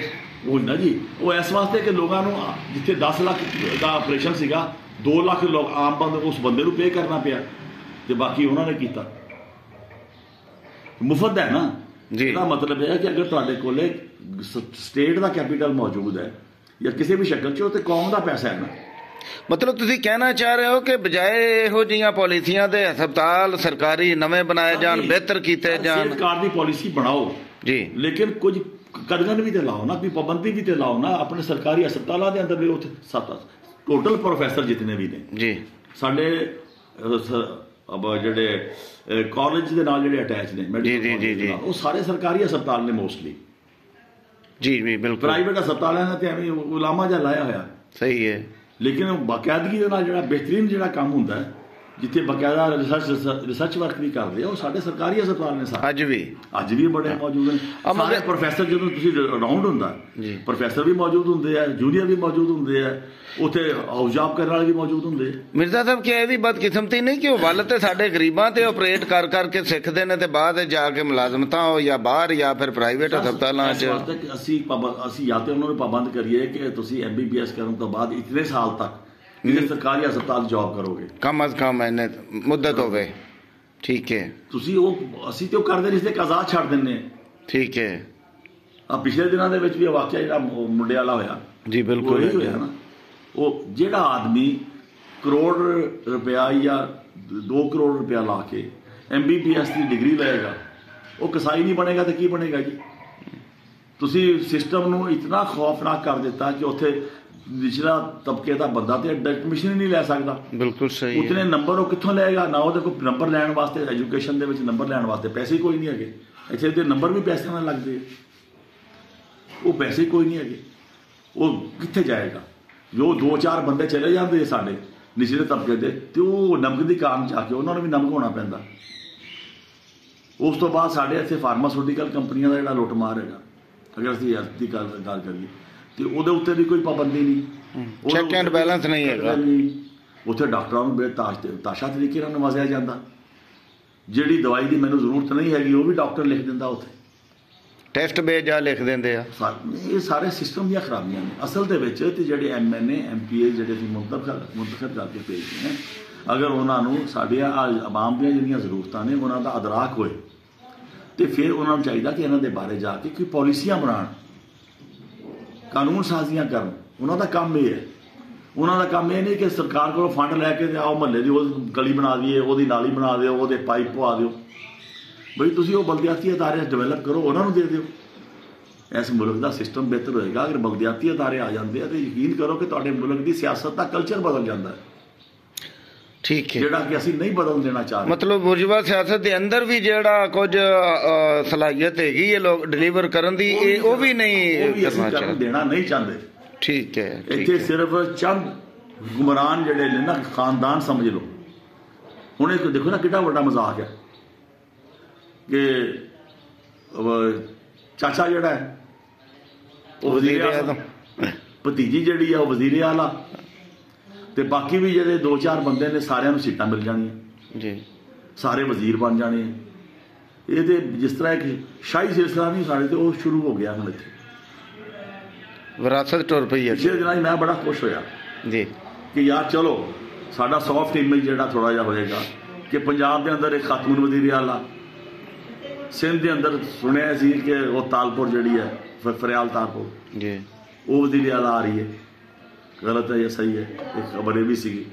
ਇਸੇ ਤਰ੍ਹਾਂ ਅਗਰ ਫਰਜ਼ ਕਰੋ ਕਿ KPK ਦੇ ਅੰਦਰ ਵੀ ਸੀਗਾ ਕਿ ਜੀ ਸਰਪ੍ਰਾਈਜ਼ ਹੋਏਗਾ ਉੱਥੇ ਖਾਤੂਨ ਵਜ਼ੀਰ ਆਲਾ ਆ ਜਾਏਗੀ, ਤੇ ਯਾਰ ਕਿੰਨਾ ਜ਼ਬਰਦਸਤ ਹੁੰਦਾ ਕਿ ਅਗਰ 3 ਸੂਬੇ ਜਾਂ 4 ਸੂਬਿਆਂ ਦੀ ਵਜ਼ੀਰ ਆਲਾ ਜਿਹੜੀਆਂ ਨੇ ਖਵਾਤੀਨ ਹੁੰਦੀਆਂ। ਕੇਪੀ ਚ ਤਾਂ ਸੁਣਿਆ ਖਾਤੂਨ ਜਿੱਤੀ ਵੀ ਕੋਈ ਨਹੀਂ ਹੈ ਸੀ ਕੋਈ ਸੀਟ ਮਿਲੀ ਹੈ ਮੇਰਾ ਕਿਤੇ? ਖਿਆਲ ਹੈ ਕਿ ਇਸੇ ਵਾਸਤੇ ਉਹ ਕਹਿ ਰਹੇ ਸੀ ਨਾ ਕਿ ਸਰਪ੍ਰਾਈਜ਼ ਦੇਵਾਂਗੇ। ਅੱਛਾ ਹੁਣ ਜਿਹੜਾ ਜਿੱਤਿਆ ਨਹੀਂ ਹੈਗਾ ਉਹ ਤੇ ਵਜ਼ੀਰ ਪੰਜਾਬ ਵਿੱਚ ਵੈਸੇ ਖਵਾਤੀਨ ਜ਼ਿਆਦਾ ਜਿੱਤੀਆਂ ਹਨ। ਹਾਂ, ਤੇ ਇਸ ਵਾਸਤੇ ਖਵਾਤੀਨ ਜਿਹੜੀਆਂ ਹੁਣ ਜਿੱਤੀਆਂ ਨੇ ਬੁਨਿਆਦੀ ਤੌਰ ਤੇ ਉਹ ਪੋਲੀਟੀਕਲ ਬੇਸ ਤੇ ਮੈਂ ਨਹੀਂ ਸਮਝਦਾ ਕਿ ਉਹ ਜਿੱਤੀਆਂ ਨੇ। ਠੀਕ ਹੈ। ਉਹ ਤੇ ਇਮਰਾਨ ਖਾਨ ਦੇ ਨਾਂ ਤੇ ਹੁਣ ਕੀ ਹੈ ਜੀ, ਅੱਜ ਦੇ ਦੌਰ ਦੇ ਅੰਦਰ ਵੀ ਯਾਰ, ਪੜ੍ਹੇ ਲਿਖੇ ਦੌਰ ਦੇ ਅੰਦਰ ਵੀ ਜਿਹਨੂੰ ਅਸੀਂ ਕਹਿੰਦੇ ਹਾਂ, ਮੀਡੀਆ ਦੇ ਦੌਰ ਦੇ ਅੰਦਰ ਪੂਰੀ ਦੁਨੀਆ ਦੀ ਇਸ ਕੌਮ ਨੂੰ ਖਬਰਾਂ, ਲੇਕਿਨ ਉਸ ਤੋਂ ਇਸਤਫਾਦਾ ਹੀ ਕੁਝ ਨਹੀਂ ਕਰਦੇ। ਤੇ ਕਈ ਕਰਦੇ ਕੀ ਅਸੀਂ ਕਿ ਖਵਾਤੀਨ ਵੀ ਜਿਹੜੀ ਵੀ ਇੱਥੇ ਜਿੱਤੀ ਹੈ ਕੀ ਜੀ, ਆਹ ਨਵਾਜ਼ ਸ਼ਰੀਫ ਦਾ ਵੋਟ ਹੈ ਤੇ ਇਮਰਾਨ ਖਾਨ ਦਾ ਵੋਟ ਹੈ। ਇਮਰਾਨ ਖਾਨ ਤੇ ਨਵਾਜ਼ ਸ਼ਰੀਫ ਵਾਏ ਇਹ ਕੌਣ ਨੇ, ਕੀ ਨੇ? ਸਹੀ ਹੈ ਬਈ ਵੋਟ ਤੁਸੀਂ ਆਪਣੇ ਪ੍ਰੋਗਰਾਮ, ਕਿਸੇ ਨੇ ਅੱਜ ਤੱਕ ਮੈਂ ਨਹੀਂ ਸੁਣਿਆ ਕਿਸੇ ਨੇ ਇਹ ਕਿਹਾ ਹੋਵੇ ਕਿ ਜਨਾਬ ਇਹ ਮੇਰੀ ਪਾਰਟੀ ਦੇ ਪ੍ਰੋਗਰਾਮ ਹੈ ਮੈਂ ਉਸ ਤੇ ਵੋਟ ਦੇ ਰਿਹਾ। ਕਿ ਇਮਰਾਨ ਖਾਨ ਦਾ ਪ੍ਰੋਗਰਾਮ ਹੈ, ਗਲਤ ਹੈ ਜਾਂ ਸਹੀ ਹੈ ਕਿ ਮੈਂ ਉਸ ਪ੍ਰੋਗਰਾਮ ਤੇ ਵੋਟ ਦੇ ਰਿਹਾ, ਇਸੇ ਤਰ੍ਹਾਂ ਮੈਂ ਫਲਾਣ ਨੂੰ ਵੋਟ ਦੇ ਰਿਹਾ। ਬਈ ਇੱਥੇ ਤੇ ਅਫਰਾਦ ਨੂੰ ਵੋਟ ਦਿੱਤੇ ਜਾਂਦੇ ਆ, ਫਰਦ ਨੂੰ ਵੋਟ ਦਿੱਤੇ ਜਾਂਦੇ ਆ। ਤੇ ਜਦੋਂ ਫਰਦ ਨੂੰ ਵੋਟ ਦਿੱਤੇ ਜਾਣਗੇ ਤੇ ਇਹੀ ਗੁਲਾਮੀ ਦੀ ਸਭ ਤੋਂ ਵੱਡੀ ਜਿਹੜੀ ਹੈ ਉਹ ਪੈੜੀ ਸ਼ਕਲ ਹੈ, ਉਹ ਸ਼ਕਲ ਹੈਗੀ ਹੈ ਕਿ ਅਸੀਂ ਫਰਦ ਦੇ ਗੁਲਾਮ ਹੈਗੇ ਹਾਂ। ਤਾਂ ਬਈ ਤੁਸੀਂ ਸਿਸਟਮ ਦਾ ਹਿੱਸਾ ਬਣੋ, ਉਹ ਸਿਸਟਮ ਦੇ ਤਹਿਤ ਤੁਸੀਂ ਆਪਣੇ ਸਾਰੇ ਕਰੋ, ਪ੍ਰੋਗਰਾਮ ਦਿਓ ਲੋਕਾਂ ਨੂੰ, ਮੁਆਸ਼ੀ ਪ੍ਰੋਗਰਾਮ ਦਿਓ, ਹੈਲਥ ਦਾ ਪ੍ਰੋਗਰਾਮ ਦਿਓ, ਐਜੂਕੇਸ਼ਨ ਦੇ ਪ੍ਰੋਗਰਾਮ। ਕਹੋ ਜੀ ਅਸੀਂ ਇਹਨਾਂ ਦੇ ਪ੍ਰੋਗਰਾਮ ਅੱਛੇ ਨੇ, ਇਸੇ ਵਾਸਤੇ ਅਸੀਂ ਇਹਨਾਂ ਨੂੰ ਵੋਟ ਦੇ ਰਹੇ ਹਾਂ। ਲੇਕਿਨ ਕੀ ਕਹਿ ਨਹੀਂ ਜੀ ਸਾਨੂੰ ਨਹੀਂ ਪਤਾ, ਅਸੀਂ ਤਾਂ ਇਮਰਾਨ ਨੂੰ ਵੋਟ ਦੇ ਰਹੇ ਹਾਂ, ਵੋਟ ਇਮਰਾਨ ਦਾ, ਵੋਟ ਨਵਾਜ਼ ਸ਼ਰੀਫ ਦਾ, ਵੋਟ ਜ਼ਰਦਾਰੀ ਦਾ। ਉਹੀ ਖੁਦਾ ਅਸੀਂ ਇਹ ਆਪਣੇ ਬਹੁਤ ਤਰਾਸ਼ੇ ਨੇ। ਇੰਨੀ ਵੱਡੀ ਬਦਕਿਸਮਤੀ ਅੱਜ ਦੇ ਦੌਰ ਦੇ ਅੰਦਰ ਵੀ, ਪੜ੍ਹੇ ਲਿਖੇ ਜਿਹਨੂੰ ਅਸੀਂ ਦੌਰ ਕਹਿੰਦੇ ਹਾਂ, ਜਿਹਨੂੰ ਅਸੀਂ ਮੀਡੀਆ ਦਾ ਦੌਰ ਕਹਿੰਦੇ ਹਾਂ, ਹਰ ਬੰਦੇ ਦੇ ਹੱਥ ਦੇ ਵਿੱਚ ਸੋਸ਼ਲ ਮੀਡੀਆ ਮੌਜੂਦ ਹੈ। ਪੂਰੀ ਦੁਨੀਆ ਦਾ ਸਿਸਟਮ ਇੱਕ ਟਿਪ ਦੇ ਉੱਤੇ ਦੇਖ ਸਕਦਾ, ਲੇਕਿਨ ਉਹਦੇ ਬਾਵਜੂਦ ਹੋ ਕੀ ਰਿਹਾ ਕਿ ਸਾਨੂੰ ਮਜ਼ੀਦ ਮੁਖਤਲਿਫ ਤਰੀਕਿਆਂ ਦੇ ਨਾਲ ਜਾਹਲ ਤੋਂ ਜਾਹਲ ਰੱਖਿਆ ਜਾ ਰਿਹਾ। ਪ੍ਰੋਗਰਾਮ ਨਹੀਂ ਦਿੱਤਾ, ਕਿਸੇ ਦਾ ਕੋਈ ਪ੍ਰੋਗਰਾਮ ਨਹੀਂ। ਤੇ ਤਕਰੀਬਨ ਇਹੀ ਬਣਦਾ ਹੈ ਕਿ ਅਸੀਂ ਆ ਸਾਰੀਆਂ ਖਰਾਬੀਆਂ ਦੇ ਨਾਲ ਲੜਾਈ ਕਿਸ ਤਰ੍ਹਾਂ ਲੜ ਸਕਦੇ ਹਾਂ। ਸਾਨੂੰ ਜ਼ੋਰ ਇਸ ਗੱਲ ਤੇ ਦੇਣਾ ਚਾਹੀਦਾ। ਸਾਨੂੰ ਬੁਨਿਆਦੀ ਤੌਰ ਦੇ ਉੱਤੇ ਜਿਹੜੀ ਮੈਂ ਪਹਿਲੇ ਇੱਕ ਗੱਲ ਕੀਤੀ ਸੀ ਕਿ ਪੋਲੀਟੀਕਲ ਪਾਰਟੀਆਂ ਦੇ ਅੰਦਰ ਇੱਕ ਜ਼ਮਾਨਾ ਹੀ ਥਿੰਕ ਟੈਂਕ ਮੌਜੂਦ ਹੁੰਦੇ ਸੀਗੇ, ਬਹੁਤ ਬੜੇ ਬੜੇ ਦਾਨਸ਼ਵਰ ਪਿੱਛੇ ਬੈਠੇ ਹੁੰਦੇ ਸੀ। ਅੱਜ ਕਿਸੇ ਵੀ ਪਾਰਟੀ ਦੇ ਕੋਲੇ ਥਿੰਕ ਟੈਂਕ ਮੌਜੂਦ ਨਹੀਂ ਹੈਗਾ ਤਾਂ ਕਿ ਇਸ ਸਮਾਜ ਨੂੰ ਸਟੱਡੀ ਕਰਕੇ, ਥ੍ਰੈਸ਼ ਆਊਟ ਕਰਕੇ ਕੋਈ ਸਾਨੂੰ ਪਾਲਿਸੀਆਂ ਬਣਾ ਕੇ ਦੇ ਕੇ ਅਸੀਂ ਇਸ ਦੁਸ਼ਮਣ ਦੇ ਨਾਲ ਲੜਾਈ ਕਿਸ ਤਰ੍ਹਾਂ ਲੜਨੀ ਹੈ। ਉਹ ਇੱਕ ਤੇ ਹਰ ਪੋਲੀਟੀਕਲ ਫੋਰਸਸ ਨੂੰ ਇਹ ਆਪਣੇ ਥਿੰਕ ਟੈਂਕ ਮਜ਼ਬੂਤ ਕਰਕੇ ਤੇ ਲੋਕਾਂ ਨੂੰ ਨੈਰੇਟਿਵ ਬਣਾ ਕੇ ਦੇਣਾ ਚਾਹੀਦਾ। ਤੇ ਦੂਸਰੀ ਗੱਲ ਇਹ ਹੈ ਕਿ ਪਾਰਟੀਆਂ ਜਿਹੜੀਆਂ ਨੇ ਉਹ ਪਾਰਟੀਆਂ ਨੂੰ ਆਪਣੇ ਫੰਡ ਕ੍ਰੀਏਟ ਕਰਕੇ ਜ਼ਿਆਦਾ ਤੋਂ ਜ਼ਿਆਦਾ ਆਪਣੀਆਂ ਤਨਜ਼ੀਮਾਂ, ਆਪਣੀਆਂ ਆਰਗੇਨਾਈਜੇਸ਼ਨਾਂ ਜਿਹੜੀਆਂ ਨੇ ਉਹਨਾਂ ਨੂੰ ਮਜ਼ਬੂਤ ਕਰਨਾ ਚਾਹੀਦਾ। ਜਿਸ ਵਕਤ ਤੱਕ ਪਾਰਟੀਆਂ ਦੇ ਅੰਦਰ ਮਜ਼ਬੂਤੀ ਨਹੀਂ ਆਏਗੀ, ਲੋਕਾਂ ਦੇ ਅੰਦਰ ਤੁਸੀਂ ਜਾਣਾ ਪਸੰਦ ਨਹੀਂ ਕਰੋਗੇ, ਉਸ ਵਕਤ ਤੱਕ ਤੁਸੀਂ ਇੱਥੇ ਕੁਝ ਵੀ ਨਹੀਂ ਕਰ ਸਕਦੇ। ਸ਼ਾਇਦ ਅਸੀਂ ਇਸੇ ਤਰ੍ਹਾਂ ਦੀ ਗੁਫ਼ਤਗੂ ਕਰਕੇ ਤੇ ਖਤਮ ਹੁੰਦੇ ਜਾਵਾਂਗੇ। ਸਾਡੇ ਬੇਸ਼ੁਮਾਰ ਮਾਜ਼ੀ ਦੇ ਵਿੱਚ ਵੀ ਦੋਸਤ ਚਲੇ ਗਏ ਆ, ਬਾਕੀ ਲੋਕ ਵੀ ਚਲੇ ਜਾਣਗੇ। ਅਗਰ ਅਸੀਂ ਕੁਝ ਕਰਨਾ ਚਾਹੁੰਦੇ ਹਾਂ, ਸਭ ਤੋਂ ਪਹਿਲੀ ਗੱਲ ਤੇ ਹੈ ਕਿ ਪਾਰਟੀ ਆਪਣਾ ਪ੍ਰੋਗਰਾਮ ਸੋਲਿਡ ਤੇ ਕੰਕਰੀਟ ਬੁਨਿਆਦਾਂ ਤੇ ਖੜਾ ਕਰੇ। ਦੂਸਰੀ ਗੱਲ ਇਹ ਹੈ ਕਿ ਉਹਨੂੰ ਲੋਕਾਂ ਤੱਕ ਲੈ ਕੇ ਜਾਣ ਵਾਸਤੇ ਜਿਹੜਾ ਇੱਕ ਟੂਲ ਹੁੰਦਾ, ਉਹ ਟੂਲ ਹੁੰਦਾ ਪਾਰਟੀ, ਉਹ ਟੂਲ ਹੁੰਦਾ ਉਸ ਪਾਰਟੀ ਦਾ ਆਰਗਨ। ਉਹ ਮਜ਼ਬੂਤ ਤੇ ਬਿਹਤਰ ਹੋਣਾ ਚਾਹੀਦਾ ਤਾਂ ਕਿ ਲੋਕ ਉਹਦੇ ਤੇ ਉਸਨੂੰ ਆਰਗਨ ਨੂੰ ਪੜ੍ਹਨਾ ਪਸੰਦ ਕਰਨ ਤੇ ਉਸ ਪਾਰਟੀ ਜਿਹੜੀ ਹੈ ਉਹਦੇ ਇਖਲਾਕੀ, ਸਿਆਸੀ, ਸਕਾਫਤੀ ਹਰ ਚੀਜ਼ ਜਿਹੜੀ ਹੈ ਉਹ ਇਤਨੀ ਸਟਰੋਂਗ ਹੋਣੀ ਚਾਹੀਦੀ ਹੈ ਕਿ ਲੋਕ ਉਹਦੇ ਜਾਣਾ ਫਖਰ ਮਹਿਸੂਸ ਕਰਨ। ਫਿਰ ਤੁਸੀਂ ਇਸ ਸਿਸਟਮ ਦੇ ਅੰਦਰ ਰਹਿ ਕੇ ਲੜਾਈ ਲੜ ਸਕਦੇ ਹੋ, ਕਿਉਂਕਿ ਇਹ ਸਿਸਟਮ ਇੱਥੋਂ ਦੀਆਂ ਜਿਹੜੀਆਂ ਲੈਫਟ ਦੀਆਂ ਪਾਰਟੀਆਂ ਉਹਨਾਂ ਨੂੰ ਕਿੰਨਾ ਅੱਛਾ ਨਜ਼ਰੀਆ ਹੈ, ਲੇਕਿਨ ਉਹਨਾਂ ਨੂੰ ਕਿਉਂ ਡਿਸਟਰੋਏ ਤੇ ਬਰਬਾਦ ਕਰ ਦਿੱਤਾ ਗਿਆ? ਉਹਦੀ ਬੁਨਿਆਦੀ ਵਜ੍ਹਾ ਇਹ ਹੈ ਕਿ ਤਾਂ ਕਿ ਲੋਕਾਂ ਨੂੰ ਇਕੱਠਾ ਨਾ ਕਰ ਸਕਣ। ਹੁਣ ਮੈਨੂੰ ਨਹੀਂ ਸਮਝ ਆਉਂਦੀ ਕਿ ਸਾਡੇ ਜਿਹੜੇ ਲੀਡਰ ਨੇ ਉਹ ਹੋਸ਼ ਦੇ ਨਾਖੁਨ ਕਿਉਂ ਨਹੀਂ ਲੈਂਦੇ। ਅੱਜ ਵੀ ਜਿਹੜਾ ਬਜਾਏ ਕਿ ਅਸੀਂ ਆਪਣੇ ਇਖਤਲਾਫਾਤ ਨੂੰ ਜ਼ਿਆਦਾ ਉਜਾਗਰ ਕਰਦੇ ਹਾਂ, ਮਜ਼ੇਦਾਰ ਦੀ ਗੱਲ ਇਹ ਹੈ ਕਿ ਅਸੀਂ ਆਪਣੀ ਸਿਆਸਤ ਤੇ ਕਰਦੇ ਹੀ ਨਹੀਂ। ਤੁਸੀਂ ਕਿਤੇ ਵੀ 4 ਲੋਕਾਂ 'ਚ ਬੈਠ ਜਾਓ, ਉਹ ਜ਼ਿਆਦਾ ਵਕਤ ਕਾਹਦੇ ਤੇ ਲਾਏਗਾ? ਇਮਰਾਨ ਖਾਨ ਗੁਫ਼ਤਗੂ ਕਰੇਗਾ, ਉਹਦੀ ਜ਼ਿਆਦਾ ਵਕਤ ਨਵਾਜ਼ ਸ਼ਰੀਫ ਦੀ ਗੁਫ਼ਤਗੂ ਕਰੇਗਾ। ਉਹ ਬਈ ਇੱਥੋਂ ਦੇ ਲੋਕਾਂ ਦੀ, ਇੱਥੋਂ ਦੇ ਮਸਾਇਲ ਦੀ, ਇੱਥੋਂ ਦੇ ਪ੍ਰੋਬਲਮਸ ਦੀ, ਉਹਨਾਂ ਦੇ ਹੱਲ ਦੀ ਅਸੀਂ ਗੁਫ਼ਤਗੂ ਹੀ ਨਹੀਂ ਕਰਦੇ। ਲੋਕਾਂ ਨੂੰ ਫਿਰ ਸਾਡੇ ਨਾਲ ਕੀ ਇੰਟਰਸਟ ਹੋਏਗਾ? ਉਹਨਾਂ ਨਾਲ ਤੇ ਲੋਕਾਂ ਨੂੰ ਇੱਕ ਇੰਟਰਸਟ ਹੈ ਨਾ ਵੀ ਮੈਨੂੰ ਥਾਣੇ ਕਚਹਿਰੀ ਦਾ ਕੀ ਰੌਲਾ ਪੈ ਗਿਆ ਤੇ ਮੈਂ ਇਹਨਾਂ ਨੂੰ ਫੜ ਕੇ ਲੈ ਜਾਵਾਂਗਾ, ਆਓ ਜੀ ਮੇਰਾ ਮਸਲਾ ਹੱਲ ਕਰਾਓ। ਭਾਵੇਂ ਉਹ ਦਲਾਲੀ ਕਰਕੇ ਕਰਾਉਣਗੇ ਜੀ, ਇੰਨੇ ਪੈਸੇ ਦੇ ਦੇ ਥਾਣੇਦਾਰ ਨੂੰ ਦੇਣੇ ਆ, ਬਾਕੀ ਜੇਲ੍ਹ ਪਾ ਲੈਣਗੇ। लेकिन क्या असी इतने मजबूत नहीं हो सकते कि अपने अपने यूनिट साढ़े इलाकों मौजूद हो पोलीटिकल पार्टियां दे ते ਉਹ अगर कोई मसला आ जाए तुसी लोगों को कहो साढ़े को आओ सारे 4 बंदे असी तुहाडे नाल जा रहे हैं तो 10 बंदे तुसी नाल लैके आओ ਆਪਾਂ थाने चलते हैं। क्या थानेदार उन 14-15 बंदियां नूं इग्नोर कर सकदा? कदे भी नहीं कर सकदा। ਉਹਦੇ मसले भी हल होणगे। तुसी अपने गली महल्ले के मसले भी मिल के हल कर सकते हो तो निचली ताकि लोग जदों तक ऐसे मसाइल चों नहीं निकलते कि जनाब मेरा फलां मसला है मेरा फलां मसला, उस वक्त तक सियासी पार्टियां मजबूत नहीं होंदियां। सियासी पार्टियां नूं अपना सोच के समझ के हुण मोबाइल की आ गई टैक्नोलॉजी बड़ी जदीद आ गई, वो बई इस जदीद टैक्नोलॉजी की मौजूदगी दे विच ही तुहाडे सारे लोग हारे जिहड़े खड़े हुए सी। ਇਹਦੀ वजह की है? इस वास्ते कि ये जदीद टैक्नोलॉजी भी शायद हजे तक बहुत इत्थों तक कितने लोगों को इस्तेमाल करनी आती है। तुसी चलाओ, बल्कि अपनी पार्टी के अंदर बाकायदा तुसी ऐसे मौके पैदा करो कि ये मोबाइल में चलाने की सलाहियत अपने वर्करां नूं अपने कारकुनां नूं भी तुसी सिखाओ, इस तो फायदा उठाने की सलाहियत उन्होंने दिओ। लेकिन असी वो नहीं देंदे। असी सिर्फ छोटे मोटे जलसे जलूस ये कर लेना पसंद कर रहे हैं। देखो ना तुसी बलोचिस्तान के अंदर एक औरत महाराज बलोच ने हज़ारां नहीं, मैं समझदा कि लखां की तादाद उत्थे खवातीन नूं कढिया, जितों वापस गई है तो वह इस्तकबाल लखां औरतां ने किया। और ऐसी पसमानदा सोसाइटी ऐसी बुनियादी वजह है। हुण साडियां पार्टियां दे हाल है कि साडियां सियासी पार्टियां दे अंदर माफ़ करना खवातीन की तादाद कितनी है? मैं कहना कि इस तो 20-30 साल अगर पिछे चले जाइए असी 30 साल वो ज़्यादा बेहतर सी। हाँ यार असी 99 ਦੇ ਵਿੱਚ जिस वक्त असी नैशनल वर्कर्स पार्टी बनाई है, साड़ी उन्होंने मीटिंगों के अंदर अगर 50 बंदे ने तो 60 खवातीन आ जांदियां सी, क्योंकि हर आदमी यार अपने बीवी नूं लैके आंदा सी, अपनी बेटियां नूं लैके आंदा सीगा। एक कल्चर बड़ा खूबसूरत डेवलप हो जाता। असी तो साडा तो यह सूरत हाल है कि असी एवं आजराहे शौक या आजराहे वक्त गुजारने वास्ते ना असी अपनी सियासत करते हैं। असी अमली तौर के उत्ते ना मतलब यकीन नहीं रखते ना असी अपने घर के अंदर अपने बच्चों अपने बीवियों नूं अपनी बेटियां नूं उहदे अंदर नेड़े नहीं जान देंदे। ये मौलाना मौदूदी वाली सोच है। सही है, उन्हें भी नहीं जान दिता। मौलाना मौदूदी ने भी अपने बच्चों को जिहड़ा ना जमात के नेड़े नहीं आन दिता। तो असी मौलाना मौदूदी नूं भैड़ा कहने हैं, तो मौलाना मौदूदी तो असी किन्ने चंगे हैगे कि असी भी तो किसी को नेड़े नहीं आन देंदे। फिर दूसरी गल यह है कि साडियां पार्टियां के अंदर भी डेमोक्रेसी की बड़ी वड्डी कमी है। हुण जमात इस्लामी दे विच ते शायद बंदे नूं होएगा कि यार मैं कदे अमीर बन जाऊंगा मेहनत करके। क्या किसी लैफ्टी पार्टी दे विच मौजूद है कि मैं उस पार्टी का सदर बन जाऊंगा? एक आदमी जिहड़ा पता नहीं 50-50 साल बैठा रहिंदा। भी अपनी पार्टियां के अंदर डेमोक्रेटिक रवैये डिवेलप करने चाहिए। लोगों को अगर होए कि जनाब असी भी अगे वध सकते हैं, साडा भी नाम पैदा हो सकता है, तो फिर वो अगे आके मेहनत करता है। अगर वो पता हो कि मैं सारी उम्र ऐसे जगह पर रह के इस जगह पर निकल जाना है, तो भाई क्यों तुहाडे नाल आके इंटरस्ट लेगा, क्यों तुहाडे नाल आके मार खाएगा? मादी जी लोगों ने मार भी खाधी है बेताशा, लेकिन अज कोई खाने वास्ते तैयार नहीं है।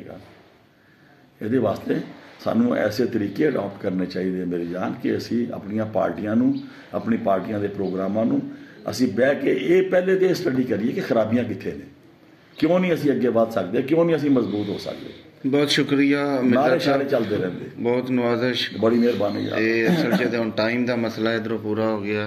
फिर बहुत अच्छी गलबात तुहाडे तो यकीनन डॉक्यूमेंट हुई है और सीखण नूं मिलेगा। असी तो चाहते हैं कि तुहाडे वर्गे लोग लिख जान बहुत कुछ, लेकिन जो नहीं लिखा जा रहा तो कम अज कम सानू इस सूरत असी फिर अगली किस्त च तुहाडे तो टाइम लवांगे और तारीखी हवाले नाल वेखांगे कि पाकिस्तान च मेहनत कशां दी तहरीक किवें शुरू हुई और किन किन मराहल तो गुजरी। तुहाडा बहुत बहुत शुक्रिया।